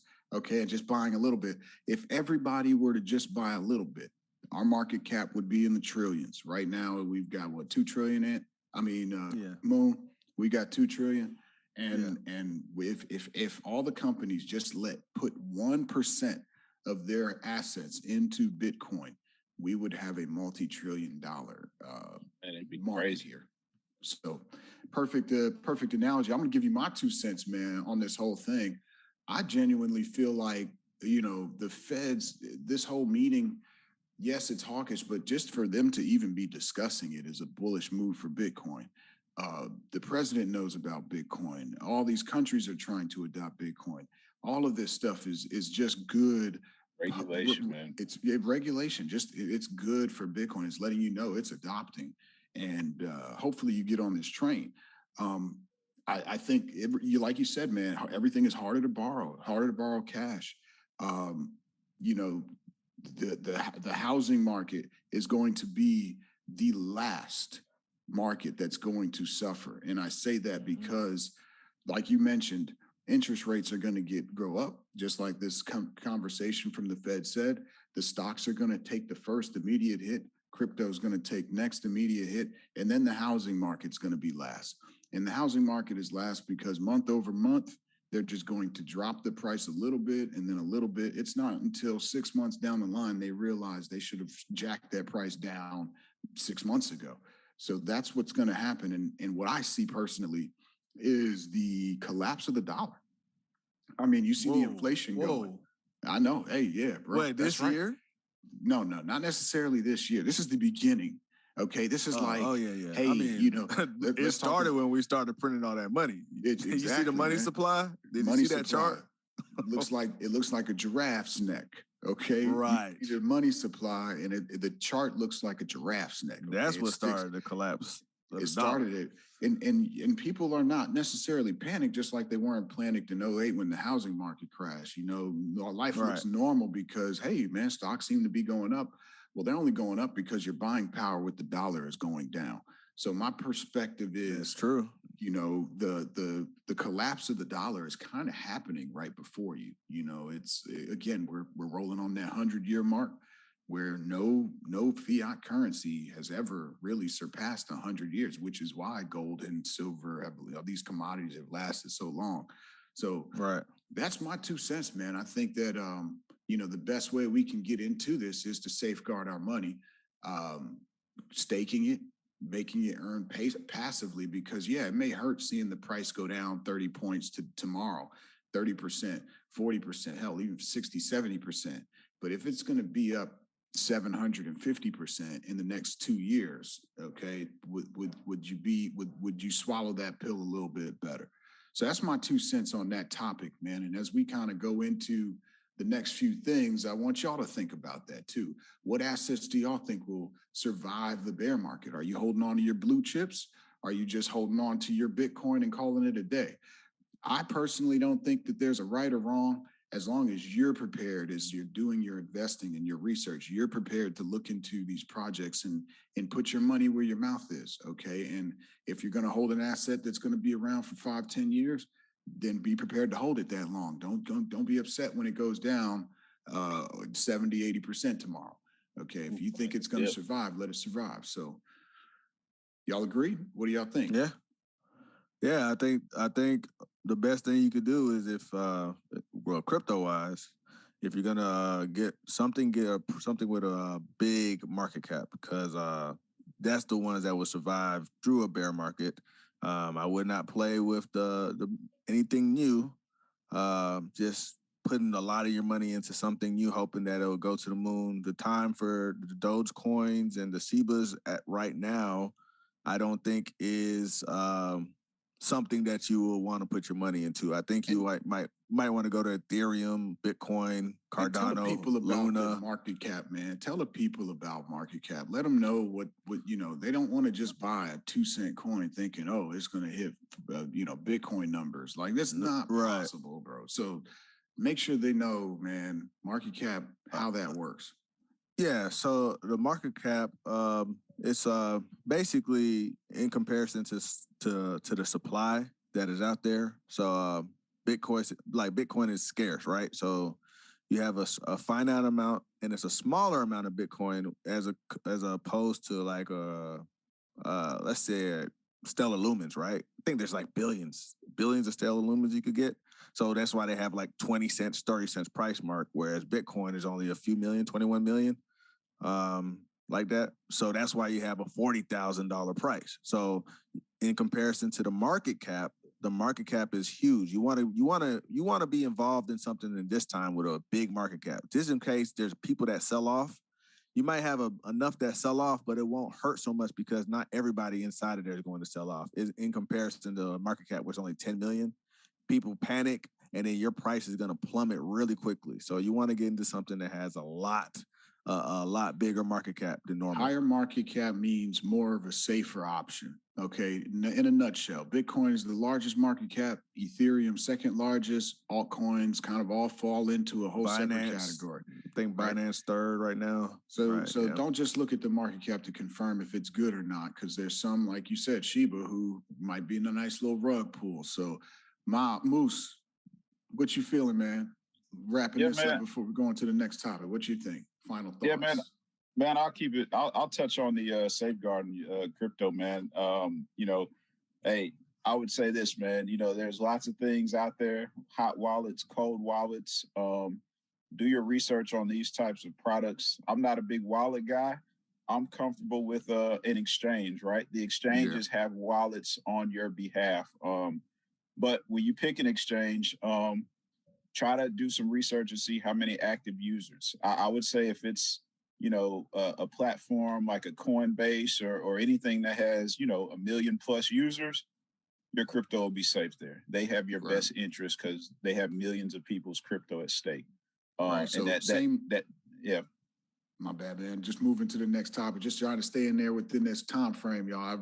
I'm just wanting to, in a wrap up, making sure that we're all in agreement. You look for your crypto the same way you look for your exchanges where you get your crypto. Do your own research and make sure you're not getting into just be responsible. Right. Yeah. So look, speaking of being responsible, here's a nice little interesting topic we're gonna smoke up for you guys. All right. Airdrops. What are airdrops? Okay. My man Moon could tell you all about airdrops as he's now backstroking in quite a few stacks of airdrops. But what are airdrops? What have you been missing out on, and how can you capitalize now? Okay, a lot of people in this space in 2017 thought if you hadn't gotten into it, it's too late. Well, airdrops are happening, and they're happening left and right in all these ecosystems. And to keep you involved and keep your community involved, a lot of these tokens they're dropping airdrops to those who have sniffed it out early, who have been a part of the community, who've just joined the Discord and liked a few tweets. I mean, some of it is as simple as that. But I want to really let Moon kind of take the reign on this one and tell everybody what are airdrops, man. Let them kind of hear it from you first. All right. So airdrops are a way for a company, a new crypto company, usually very new, to get recognition, right? Because as soon as you get an airdrop, you're gonna start telling all your friends and family. So it's like free advertisement in a way. When they're like, man, I'm telling you about this project because they're excited that they got all these new free coins. And so it serves a purpose in that one way. And in another purpose, it also serves to find the price of that new listing, right? So it's like we're gonna put this into the market and we're gonna let it find where the price is gonna be at. So you're gonna see the price skyrocket at first, and then you see a lot of sell off because people are trying to sell, the people that don't believe in the project long term. And a lot of those people are what they call airdrop hunters, right? So they just going around trying to find what projects are new, just get in on it, and just to sell to make a quick buck, right? And while others are part of the community and really believe in the project and are just going to hold it all the way through until it gets to a crazy amount that they believe it will achieve, right? So in a nutshell, airdrops are just do those two things. It brings awareness to the company and it helps find the price value of that company's coin. Hey, simple as this too. Hey, they're marketing campaigns that result in free coins. Okay, if you want to put your hands on some free coins, get into the community. Okay, and it's likely that they'll have some form of their ecosystem that's dropping an airdrop, which is literally just that. When you're playing Call of Duty, let me go into that. It's not as simple because you have to really be a part of, the community. So it's like it might have certain time limits, or you had to be in the first 1,000 people in the Discord, or you had to be in there since December 3rd, right? Because some people, they're trying to stop the airdrop hunters from like just cash grabbing, right? Because like some of these airdrops, you could make $20,000-$30,000 just off of just getting the airdrop, right? Where others are only 8,000. I think Meld had one just now, it was around $8,000, right? So but people know that there's a lot of money to be made with airdrops. But it could hurt the community if you're just an airdrop hunter, right? And to be honest too, like the people know that it can happen, but there's a lot of people that aren't making the time to make it happen. It's literally being involved in the crypto space.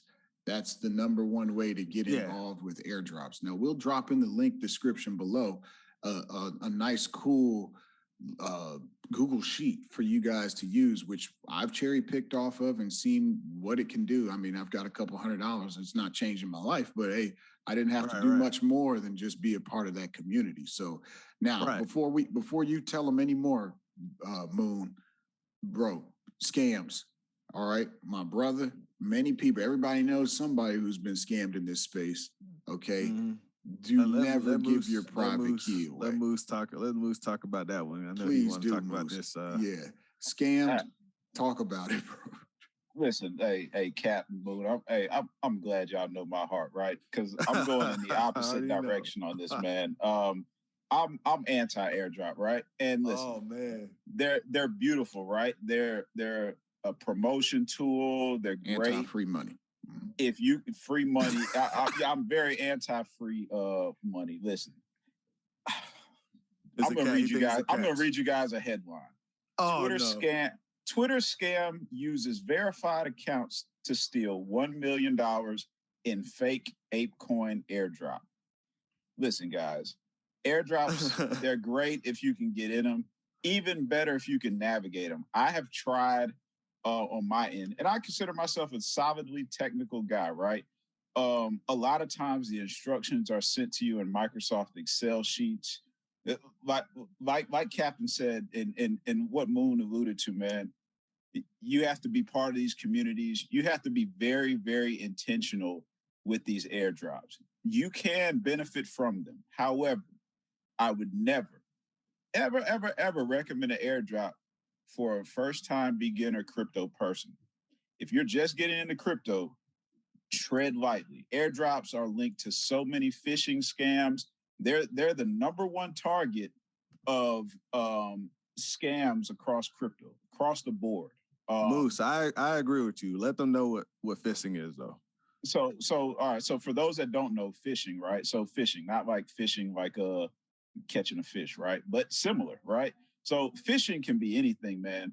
Broken links that appear to say, hey, this is Coinbase, and you click it, but it's not really Coinbase. It feeds off the data in your computer. It can steal things like it allows access, however, to your files. things like your files, Right. sensitive data. In the crypto world, you'll hear phrases like your 12-phrase password. They could potentially get your keys to your password, steal all your crypto.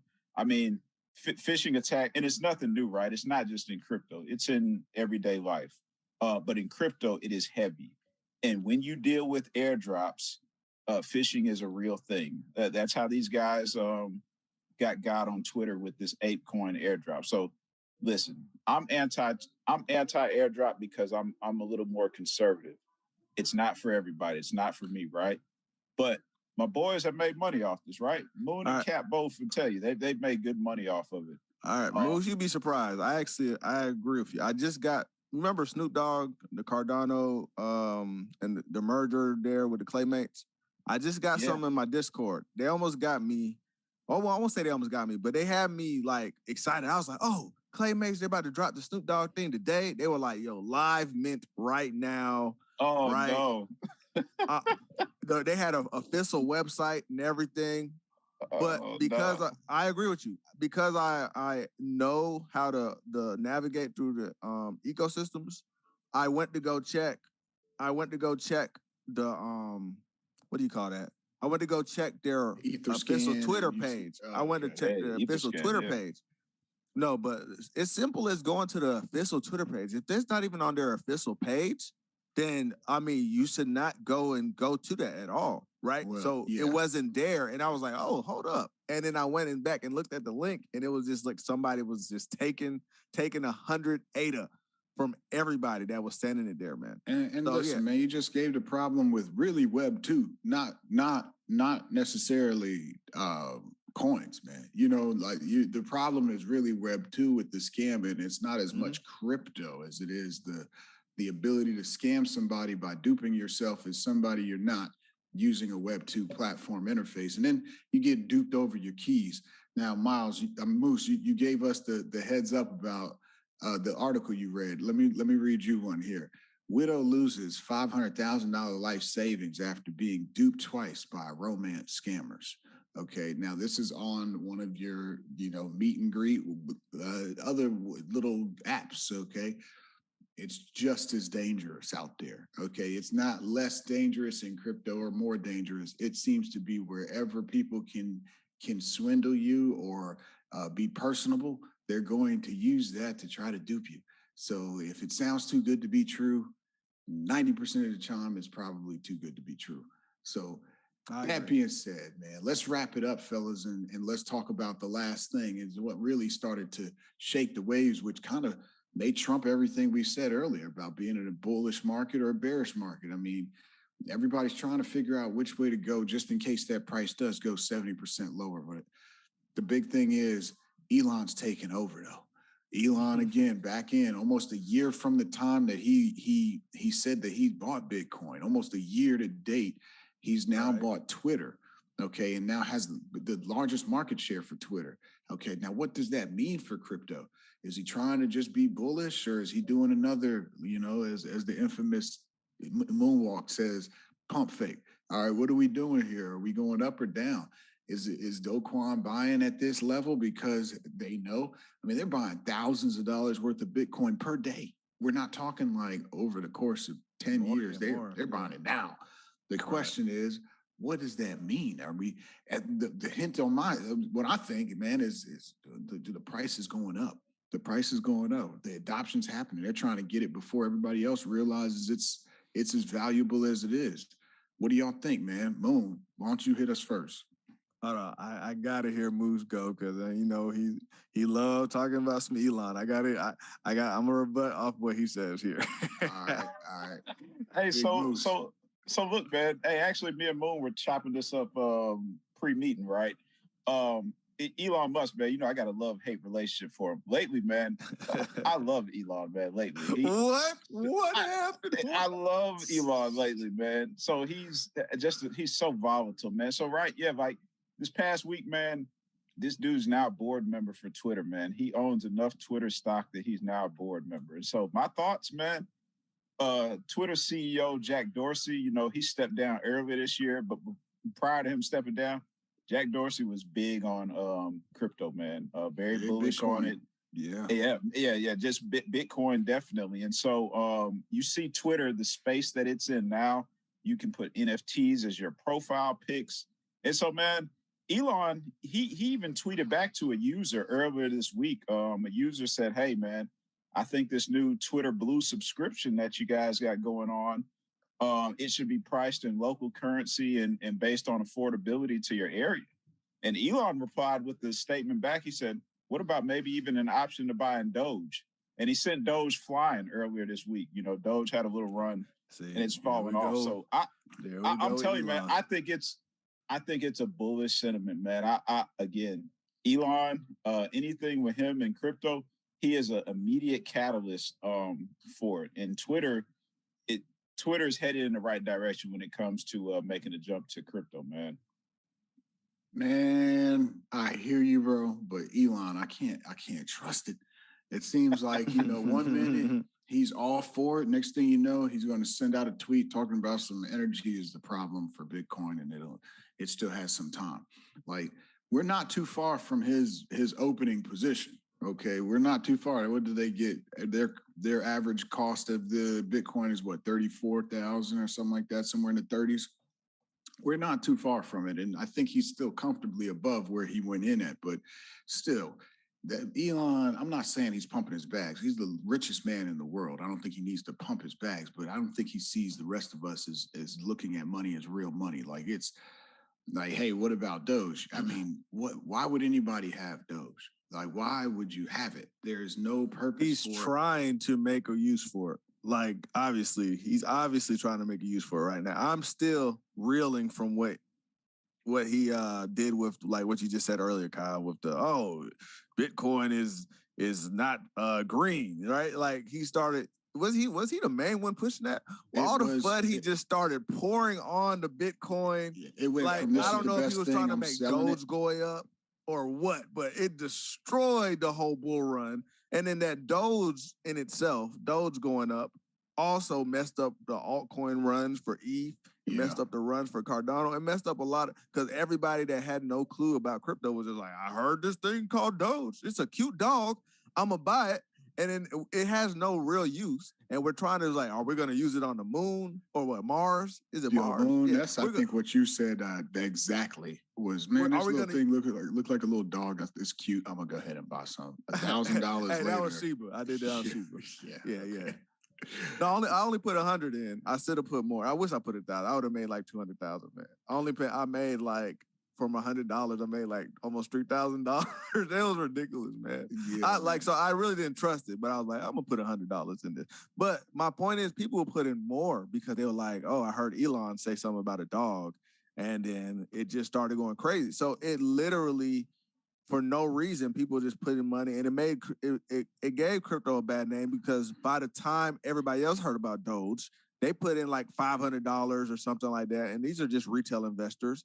And then they got hit over the head because Elon started talking bad about the market. And then, I mean, we had a horrible crash, bro. Like, the worst crypto crash. But look, that was during the time when we had almost the most adoption. We're talking about adoption coming in.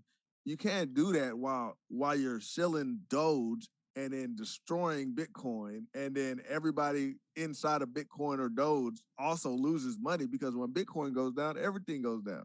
Mm-hmm. Right? Yeah, I mean, don't get me wrong. I think the only bullish thing about this is the fact that he is shilling anything besides Bitcoin. It kind of is, again, back to the whole, the feds are hawkish on crypto right now. At least they're talking about it. Yeah, Doge has no purpose in anybody's wallet, but at least it's something other than Bitcoin in the crypto community is in the conversation amongst some heavy hitters, some big move makers, some guys that are actually, or women that are actually able to influence people just by saying the word Doge or the word Bitcoin. You know, all of a sudden the price spikes up. Me and Moose completely flipped. I remember I was singing all the praises of Elon. Like, man, Elon during the whole GameStop thing, and they got a song named Elon Musk, man. It's like they got top 20 on billboards, man. This dude is, at the end of the day, he's influential. No, absolutely no news.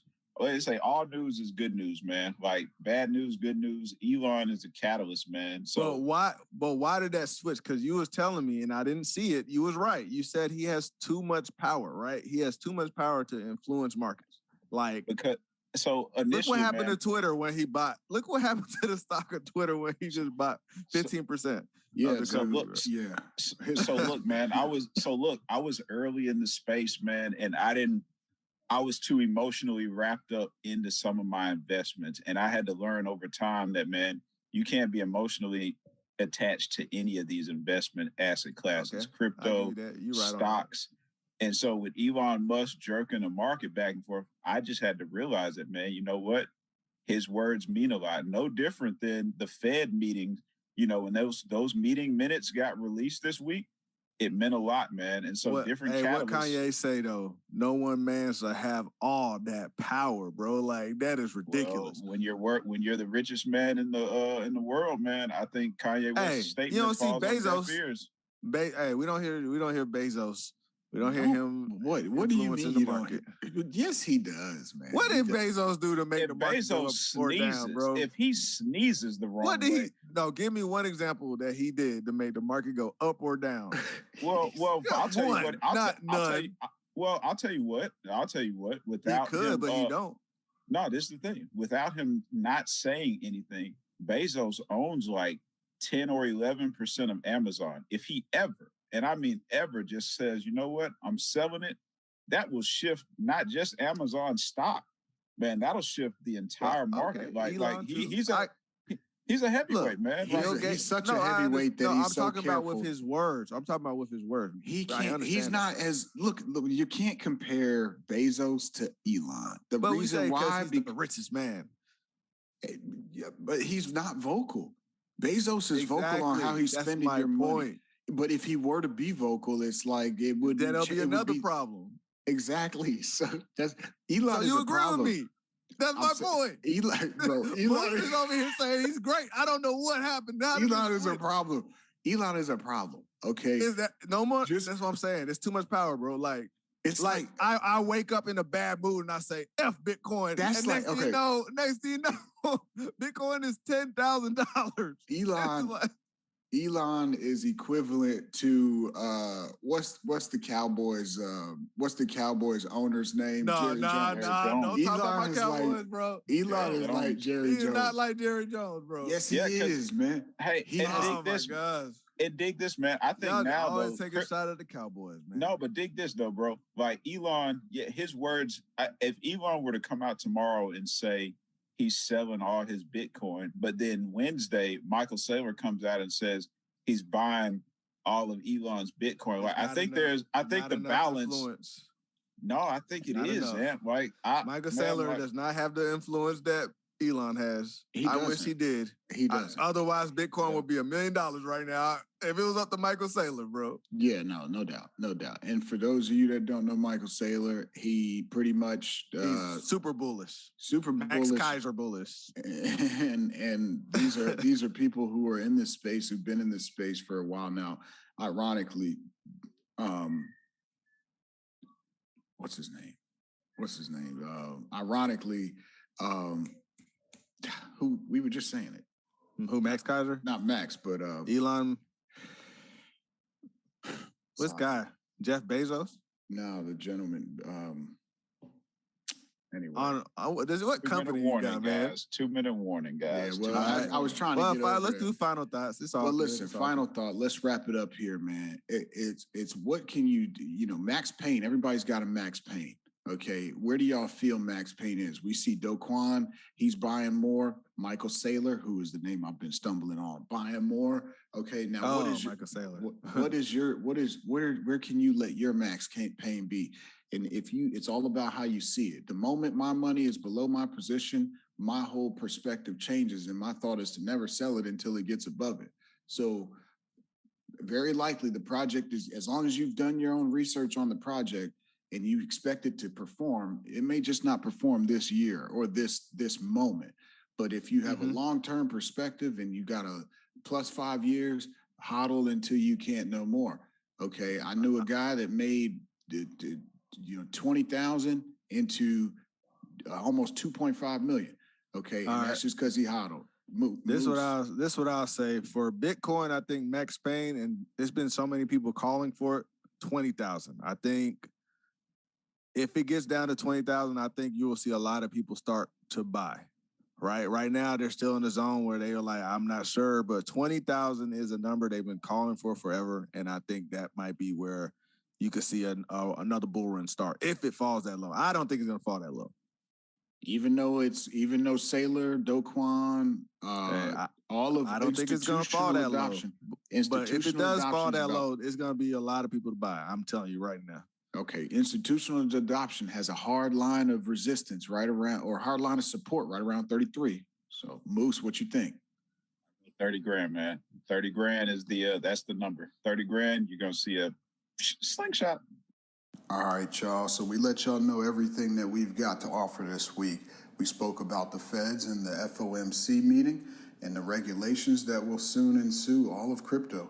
We also talked about who's buying crypto right now, the big money that's getting involved. Okay, so we all just expect you to do one thing, do your own research, take everything into consideration while you make your options, okay? Do you want to be on the right side of this? Or are you going to look back and say, I wish I had bought at this time, okay? These are just things to consider, but again, a salute from the Crypto Nation, from Whale Rocket Crypto to you. My man Moonwalk Crypto, my man Moose. My name's Captain Crypto, and we're out. Peace.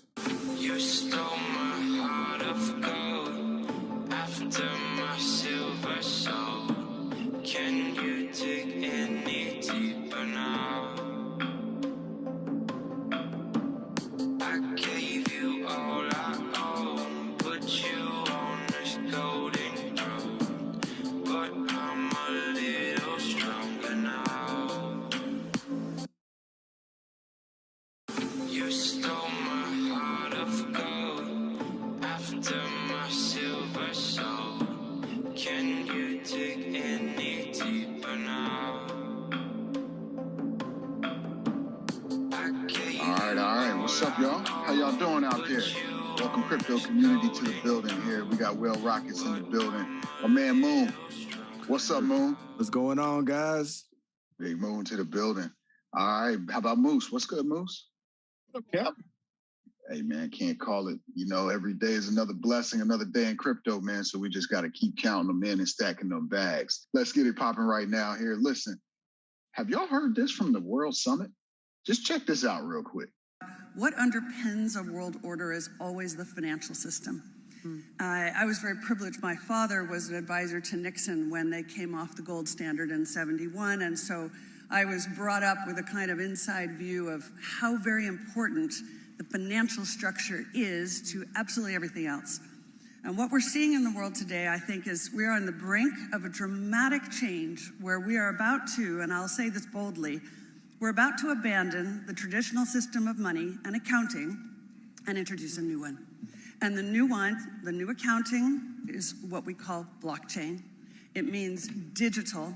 It means having a almost perfect record of every single transaction that happens in the economy, which will give us far greater clarity over what's going on. It also raises huge dangers in terms of the balance of power between states and citizens. In my opinion, we're going to need a digital constitution of human rights if we're going to have digital money. But also, this new money will be sovereign in nature. Most people think that digital money is crypto and private. But what I see are superpowers introducing digital currency. The Chinese were the first. The US is on the brink, I think, of moving in the same direction. The Europeans have committed to that as well. And the question is, will that new system of digital money and digital accounting accommodate the competing needs of the citizens of all these locations so that every human being has a chance to have a better life, because that's the only measure of whether a world order really serves. All right, now that if y'all haven't really digested that, that's a big deal. All right, and what that screams out here is CBDCs. For y'all that didn't know, that's central bank digital currencies. That is what a lot of people are fearing. That is why companies like Celsius that are allowing people to make bigger yields on their crypto, while they're getting shut down and shot just for holding stable coins and promoting that stable coins can yield more interest, APY, than your regular bank. And that's the problem I think we're running into. And that's what this lady here at the World Summit was just speaking about. So let's just take this around the room. I want to get everybody's opinion, even you online listening and watching. Please drop your comments and likes below. But before you even think about doing that and we get into this, smash that like button. All right, just go ahead and Will Smith that thing. Will Smith it, okay? Well, Will Smith that like button, hit the subscribe so you can stay tuned to everything new that we bring to you. This man done made a new verb. Will Smith that like button. Rightfully so. So that being said, man, let's get into it. Moose, what do you feel about this, man? And I'm gonna be honest, man. This is deep, and at the heart, what she's talking about, man. She's talking about what crypto is, man. Decentralization at its finest. Breaking away from the banks and the institutions and giving more power to the people with finances and people having freedom, freedom of finances, man. This is exactly what she's talking about. So, I mean, she mentions, these CBDCs and stuff. I think those are inevitable, man. I know it's a touchy subject, but I think they're inevitable, man. Yeah, how the government brings them about, man. We'll see. All we can do is wait and see. But freedom of financial freedom, man, is what this journey of crypto is all about, and that's exactly what she's talking about in this piece, man. Yeah, and is it too scary, or is this something where people are salivating? I mean, it seems to be at a crossroads right now, all banking on regulation and how that whole thing comes out. But it seems like some people know, right? What do you think, Moon? What do you think, Moon? I think the total opposite of Moose, man. I think this is not decentralization. I think this is centralization at its finest. I think they're going to know when you scratch your butt, when you blow your nose, and they're going to tax you on every part of it. And you ain't gonna be able to hide it. That's why they're getting into it. The government sees they're salivating. We was talking about salivating. Well, hang on. They are salivating. Hang on, time out. Let's talk about this. Let me tell you why this is a problem. She said they're gonna know every move you make. That's what she said. And she said it's better because now we could have a better grasp of what's going on. What do you think that means? Well, time out. They already know what you do now. If you are naive if you think any government entity is going to not know what the people under their jurisdiction aren't doing. That would be how do people avoid these taxes then? If they know everything that's going on, crypto is not about taxes. Crypto is not about avoiding taxes, though, man. I didn't say using crypto. I'm talking about the regular financial system that we were under. They have been able to move money around to where they don't have to pay. You can no longer do that if it's on the blockchain because every step of the way is recorded, especially once the government has it to where they're using their own coin and they're the ones that see everything. Because right now, it's difficult to do that through Bitcoin. It's difficult to do that through Let me make sure all the thousands of other coins.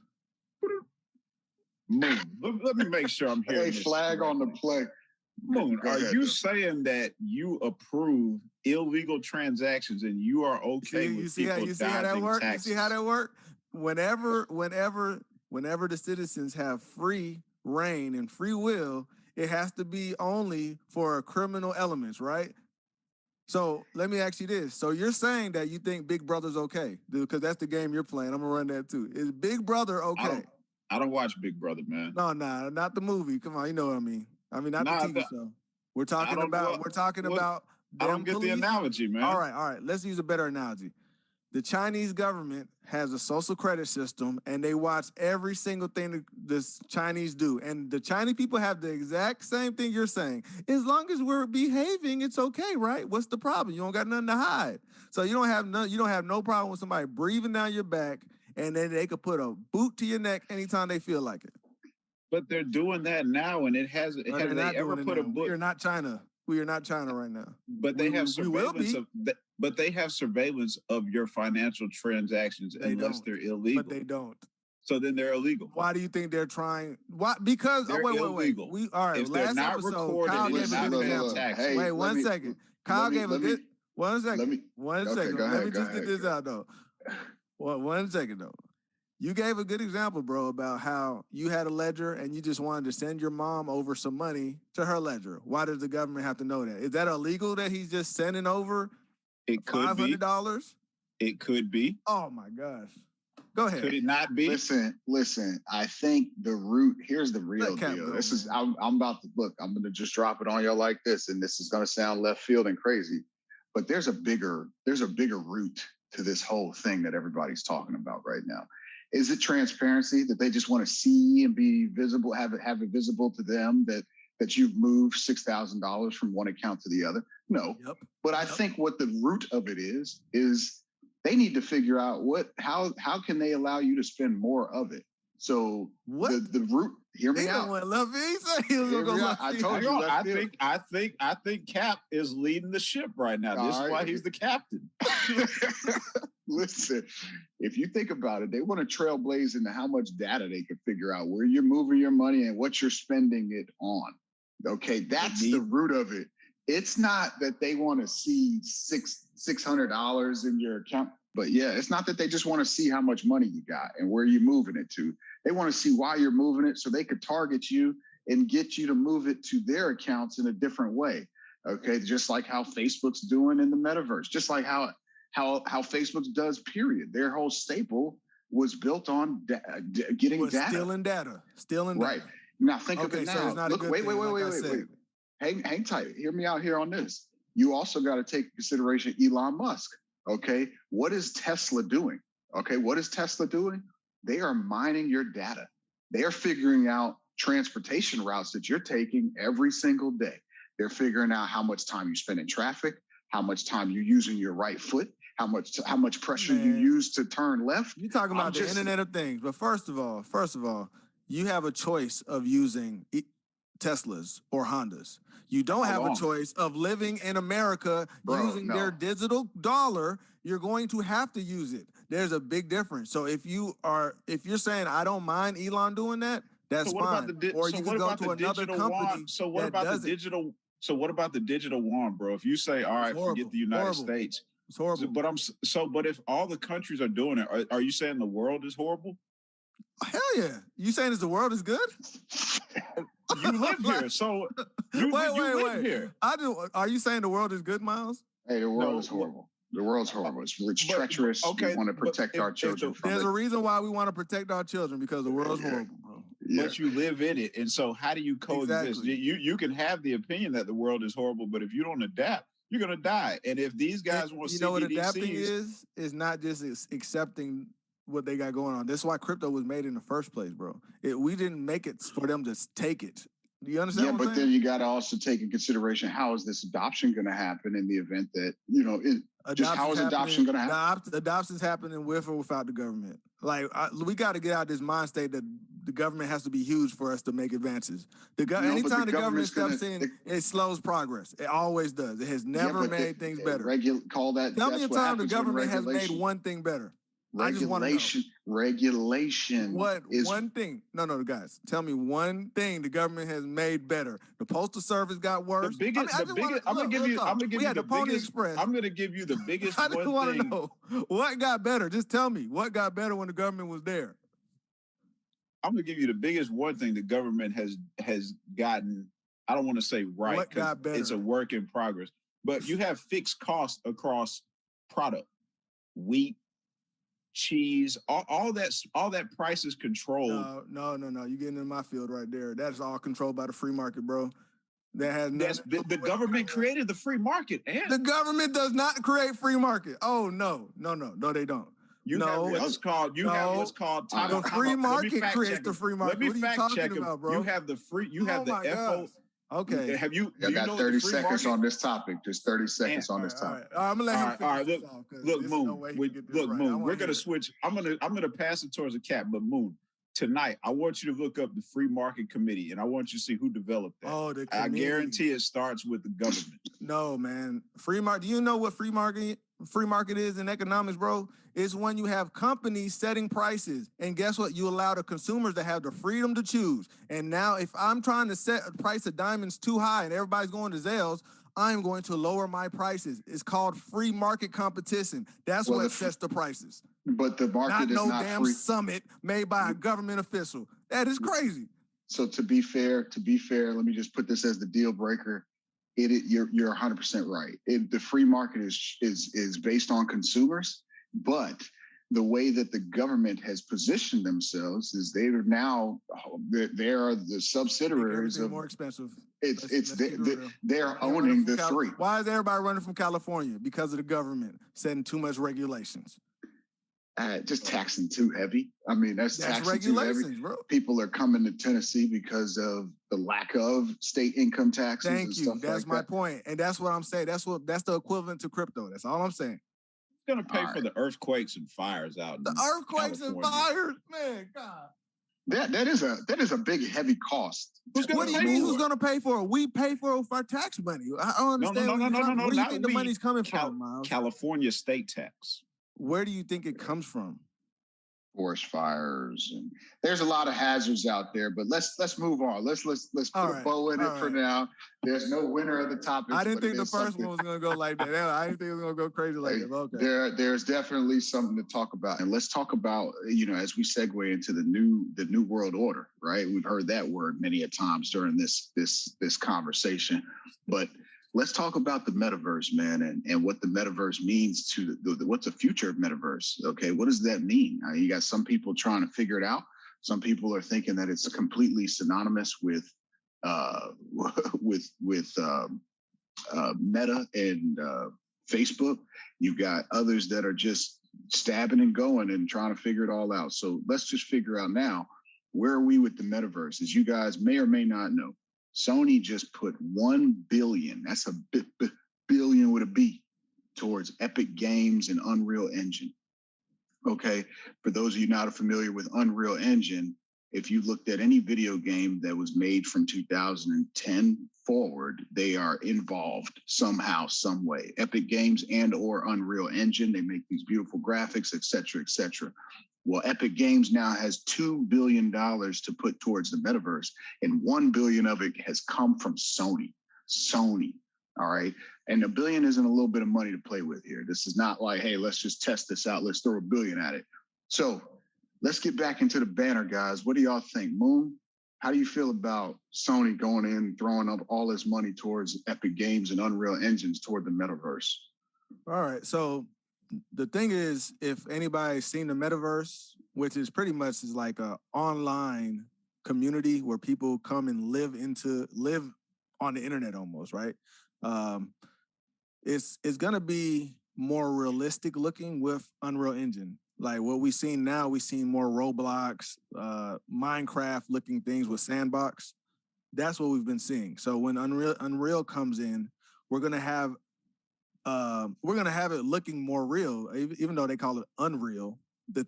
Everything's gonna look more real, and it's gonna only heighten and increase the hype and increase the fun factor and increase everybody wanting to get into the metaverse. And we could go into the problems behind that too. People might just want to live there because their life here is so horrible.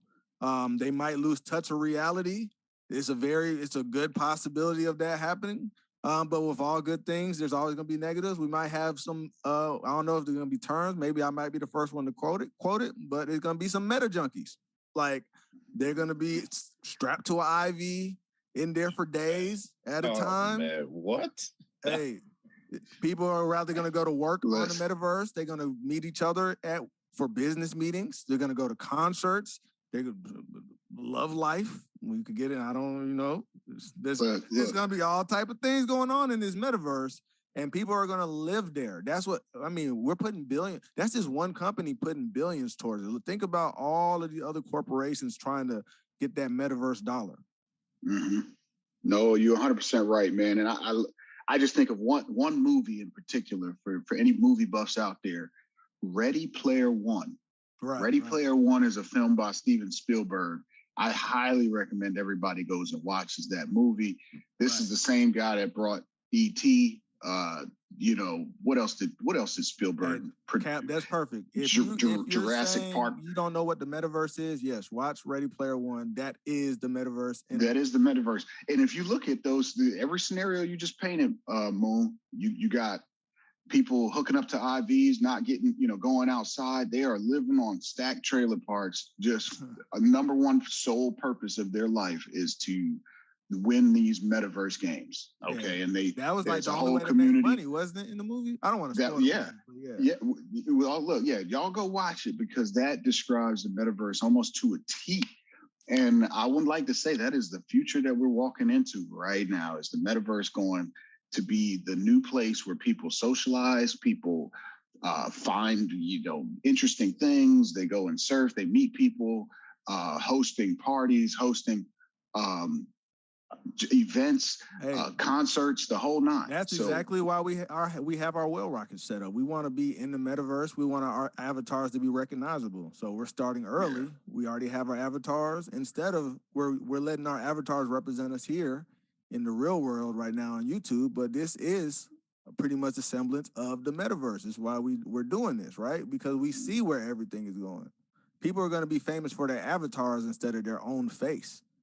Yeah, that is the real truth, I think, for the next 10 years, man. People are going to start shying away from being the people in the camera and just being represented by this avatar. There's going to be some form of anonymity there still, but some exposure. So, Moose, what you thinking, man?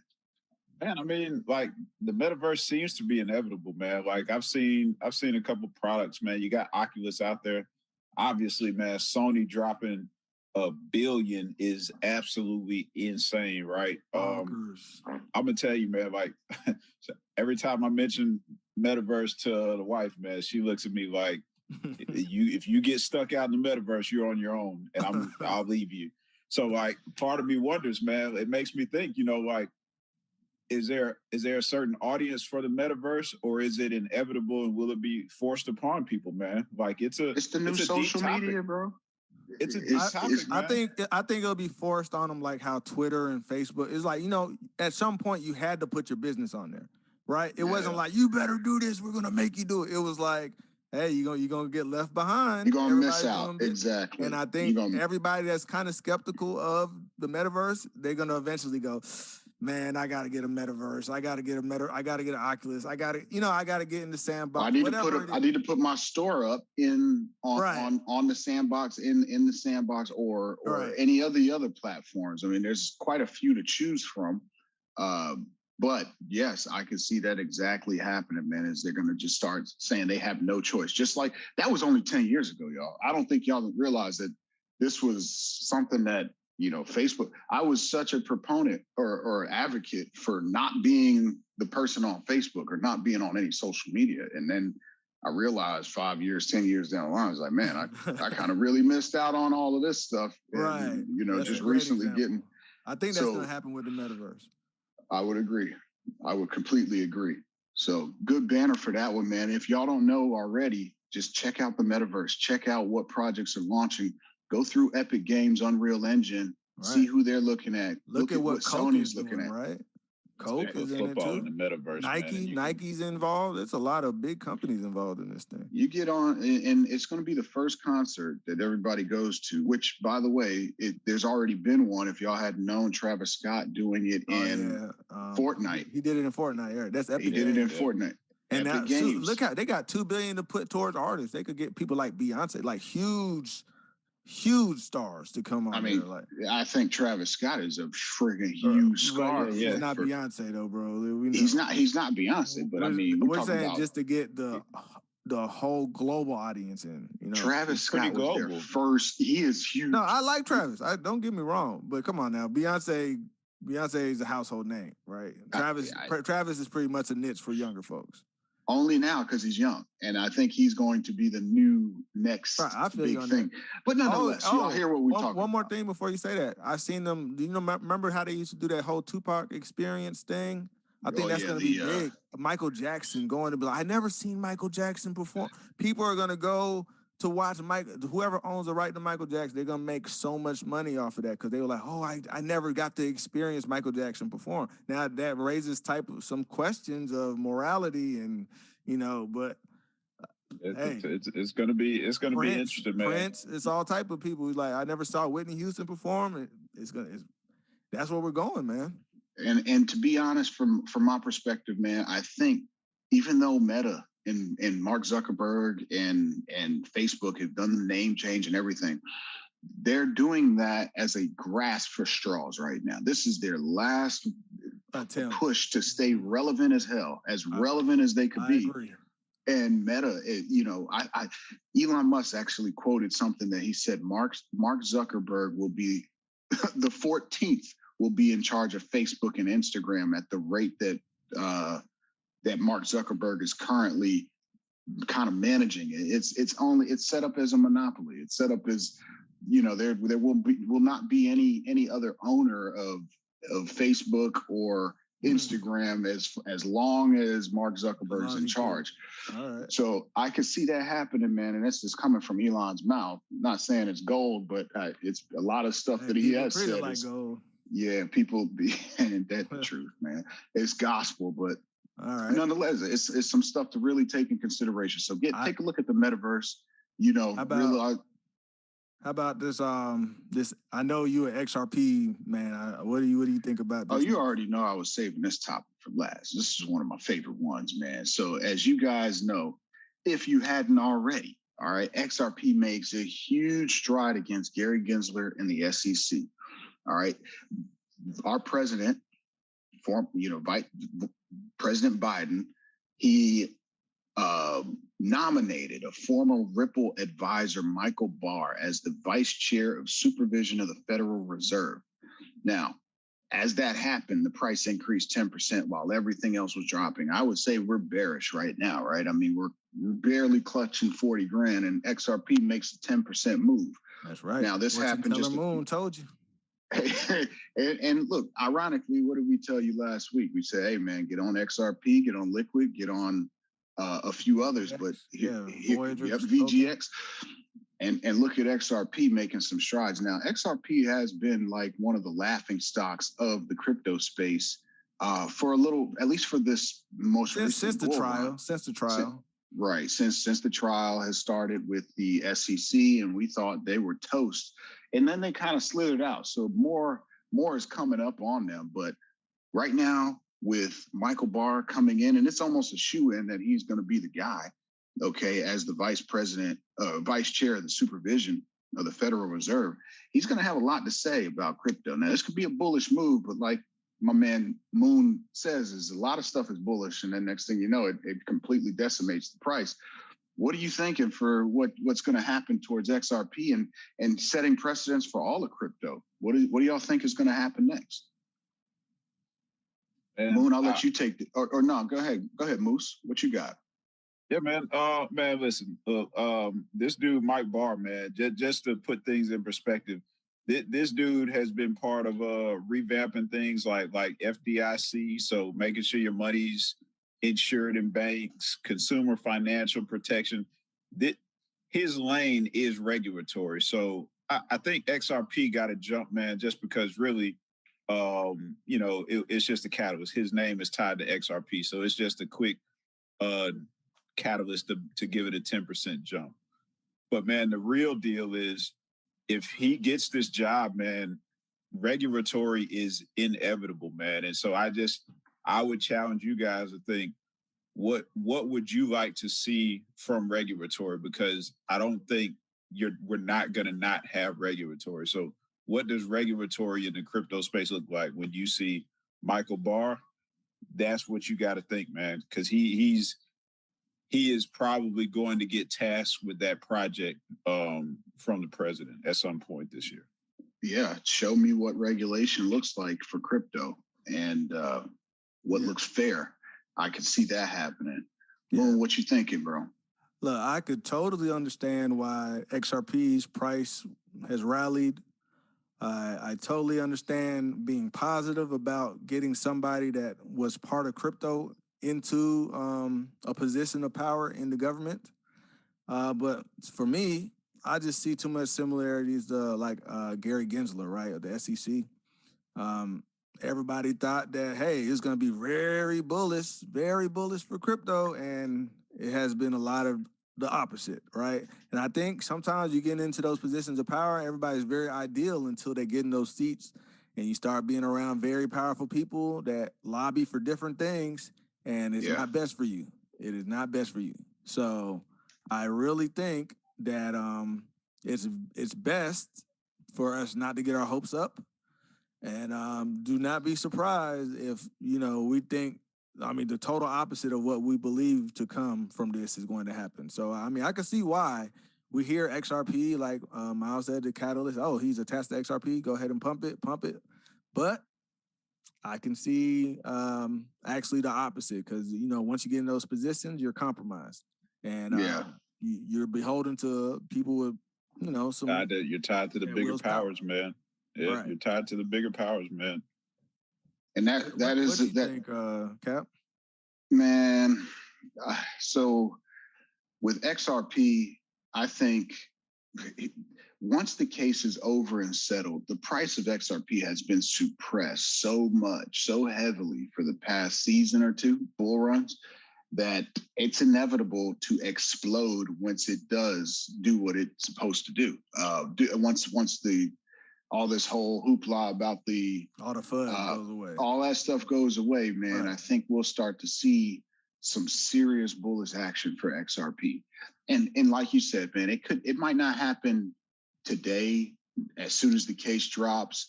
It may take another cycle for it to actually happen, but we're looking at it like a 74-cent XRP token right now.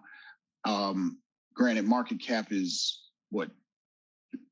12th largest market cap in all of crypto, has been the top 3 for like 5 years and running. Right, so I think it's going to reclaim that spot eventually. XRP is an original OG, man. It's been original there since the beginning. It's original OG, man. All right, we had the 2-minute warning mark. All right, my final thought, man. XRP is going to soon be a household name. Okay, I think it's set up currently to replace the SWIFT system. I think the people that want to use XRP, it's not your typical consumer. It's going to be the big banks. And if you guys were paying any attention to the first show where we talked about the oligarchs and how they've moved money from, how they were trying to move money out of the country, none of this stuff would be as big of a problem with XRP. Okay, with the way the SWIFT system works, the money isn't gone. That's why it takes 15 days just to send money, overseas. And this is borderless. XRP will move in seconds, and it'll settle that transaction and keep it on the ledger and the blockchain extremely quickly. So all of these banks that are currently big banks are partnered with XRP and Ripple on the Ripple standard, and it's going to be a big deal. So. Yeah, us consumers have no price. We have no influence on the price. It's going to be the big banks. Once they start using them, XRP is going to be at $10, $12, $15, then 30, 40. So take in consideration 74 cents right now. So that's my final thought. Hey, so Cap, hang on. We can't let you get away with your final thought without one thing. Hang on. We got 30 seconds, 2 seconds. Talk to me, man. It's April now, so next month, price prediction, XRP, man. Drop the people with a price prediction in the May, man. Price predictions, all contingent on Bitcoin. Let's make sure that's clear. Make sure you guys understand. He took the soft answer out, man. look, XRP runs by itself, baby. It runs by itself. And soon enough, that will be the case. 4 or 5 years from now, we might be talking XRP running by itself. But I will say, let's be honest, in a month or so, XRP is probably going to be looking at 75 cents to 85 cents. That's my price prediction. Price suppression, baby. Price Yeah. suppression. It's going to continue to be suppressed until everything is out of the way and we find ourselves able to make strides for legs up. So One thing I do know, when it does run, it's gonna run. it's going to go crazy. Right. And everybody's going to be looking for an entry, and I'm going to be kicked back looking for an exit. So I'm pretty bullish. I'm pretty bullish. So. All right, go ahead and wrap us up, Cap. All right, man. So today we talked about a few things. I just let y'all really recap. Really check out what we played earlier with the World Congress. You know, with that whole deal going down at the meeting a couple weeks ago, and how bullish they sound on CBDCs, what that's going to do. Take a look at the metaverse, see how that's going to impact the future. It will impact the future. It will impact gaming. It will impact socializing. So take a look at that, really get into it. And then finally, of course, we talked about XRP. So it gave you guys a good juice for the week to really dive into and soak it up. So really take that time and do that. So with that being said, y'all, we really appreciate y'all listening. Slap that like, Will Smith that thing. Okay, and then hit that subscribe button and stay tuned for the next video. We'll definitely keep you rolling on the next one. So unless y'all got something else to it, man, be good. Peace out. All right, peace. You stole my heart of gold after my silver soul. Can you dig any deeper now? I gave you all I own, put you on this golden throne, but I'm a little stronger now. All right. Check it out. Whale Rocket Podcast #1 to the moon. All right. We're going to introduce myself, Captain Crip, a.k.a. El Capo, okay? Crypto King, okay? But we're going to move on to my man, Moonwalk Crypto. We got Moonwalk Crypto in the building. Moose Crypto in the building. All right. And the first thing we're going to get into is we're going to talk about ourselves and our stance in crypto. Are we a degen? Do we live life on the edge? Are we right in the middle? Do we just take a little bit of risk, or are we completely risk adverse? Sometimes it's tough in the crypto space to really figure out whether we are crypto. Could you be risk adverse in crypto? Who knows? But listen, my personal preference, I'm preferably a degen all the way. I actually hold no Bitcoin whatsoever. However, these alts are my main bread and butter. Moonwalk, what's your stance, bro? Man, I'm in the middle, man. Like sometimes I'm a straight DJ, sometimes I'm like the most conservative crypto person you'll see. So it's like I don't know which way to put it, man. Like sometimes I'm over here leverage trading, and then I'm like, all right, I ain't buying nothing. I'm just hodling. I'm just Mr. Hodl and buying dips and Mr. Hodl. So like sometimes I'll just jump into a project, I hear something, put a bunch of money into it, it'll go to the moon, and I still won't take the profits out because I'm slow, you know, because I'm like, oh, this. We've all been there, baby. It's gonna keep going up, baby. And then it goes right back down to my position or lower, and then I have to hold it forever and hoping it gets back to my position. So, yeah, I would say I'm in between. It depends on the project and what's going on and the sentiment of the market. Okay. Moose, how about you? I'm gonna tell y'all right now. First of all, both of y'all are degens. Let's be very clear about this. Y'all two are both degens. I consider myself pretty risk assertive, proactive. USDC, Ethereum, Cardano, the big market players. What y'all are on, y'all are a totally different realm, man. Exchanges are, So I'm conservative crypto, but I like it though. I'm heavy, but I'm balanced. I'm definitely in the middle. My boy El Cap, he got us beat by a mile, bro. He'd be like, yeah, I just got $10,000 worth of this coin. I'm like, bro, what is that, bro? No, listen. Moon River, It's going to the moon tomorrow, bro. Hey, listen, look, I'm always looking for what project is going to do what people living now have experienced with Bitcoin, Ethereum. So at this point, yes, and I'm spreading myself. Yeah, I'm straight DJing. I know I'm DJing, but at the same time, I know that. Like I'm not hiding it. I'm none of the above. But we're gonna get into this, man, and we're gonna talk first about just crypto. You know, what is it? You know, for everybody that's listening, that's really not involved in the space. You know, what does it do for us, and where it's at, and to really speed this process up a little bit, take into consideration we're looking at how crypto was in comparison to the internet in the 90s. That's where we are in this. And if you guys go in, well, I'm sure we'll blow up our little sheet here that tells us exactly where we are as far as crypto users in comparison to where we were with internet users this time in the 90s. So we are right now still right before the what was it, the whole 2000 and all the computers are going to crash. I mean, everybody on this phone, the whole .com era, everybody on this phone knows exactly what we're talking about with you know, everybody being concerned that the 2000s was going to knock us out and get us out here. But our real concern now is, okay, now that we've well past that, we're still early in this phase of adoption. But how does that look when you talk about the economy and where we're at today? Okay, obviously, when you look 10 years from now, would you have wanted to buy crypto today? Definitely, yes. But if you're looking 10 months from now, is today the time you want to buy crypto? And on top of that, where in the economy, how did this war impact on where we're at today? And I'll start it off with you, Moon. Tell everybody, man, where you stand in the world economy. We've got famine going on. We've got the war going on. We've got quite a lot to consider as to where we're going. Are we going up or are we going down? So what do you think, Moon? It's tough, man, because it's been too many pump fakes in the market.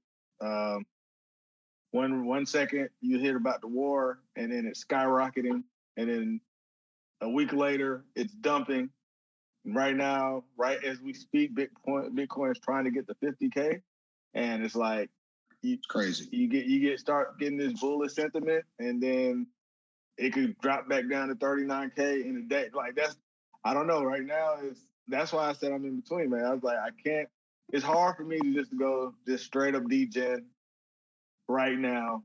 If you put a long in, and I'm gonna go ahead and let's toss the flag on them, Miles. If you put a long in and you're trying to talk about you have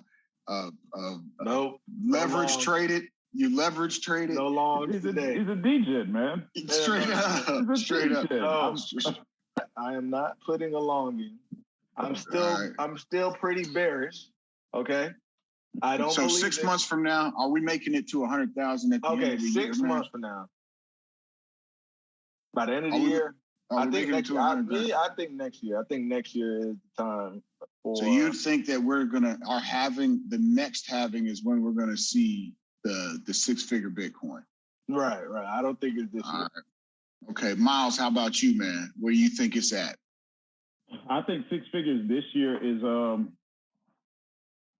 I don't see it personally, because I just feel like 6 figures is that brings a new level of user experience to Bitcoin. And right now, I don't think there's been a buildup, particularly in North America, for it to reach $100,000 yet. Like, you got Crypto.com doing this big advertisement. Coinbase is advertising heavy.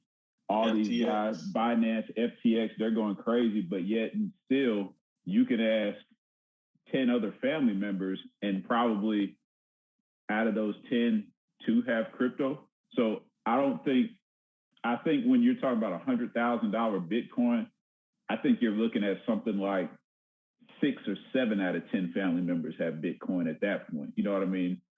Well, just take it, and that's why I would love to take this into consideration. You know, some little points here on where we are as far as the number of internet users and the number of Bitcoin users right now. People are just recently starting to have a use case since DeFi has come into the picture last year. And I mean, it's crazy how it pales in comparison of how many millions of, we're still so early, but afterwards it's exponential growth. That's where I'm looking to see a lot of the use case really go exponentially. So to take that into consideration when you're answering, okay, 100,000 this year or next, or in the next 5. Is that what you're thinking? Oh yeah, definitely. Yeah. I think you'll see $100,000 Bitcoin in the next 5 years easily. Because you got too many catalysts coming, like you said, the halving. I don't know much about the halving and stuff, but just looking at it, those seem to be big catalysts for bull shot straight up to the moon when it comes to Bitcoin and the whole market. So, and you got that coming. You think it's going to take 5 years to get there? No. I'm just saying within 5 years. It could be as early as this time next year. You know what I'm saying? It could be as early as this time next year that Bitcoin's at $100,000. Cap, what you think? Cap, you think it's going to be this year? It's happening right now. You're watching too much Rand, man. I'm just telling you. Listen, no. Listen, I'm telling you, man. You look at the charts, man. You got to look at the charts, see where you're at with the charts. Why are we the last asset to do all this popping off? It's just happening. The extended cycle is going down. I'm very into the halving, man. And I think a lot of the money that is made in crypto is predicated on how deflationary it is automatically. It's deflationary every 4 years. And then the interest rolls into the alts. It's going to happen. I think we're going to see the $100,000 definitely this year.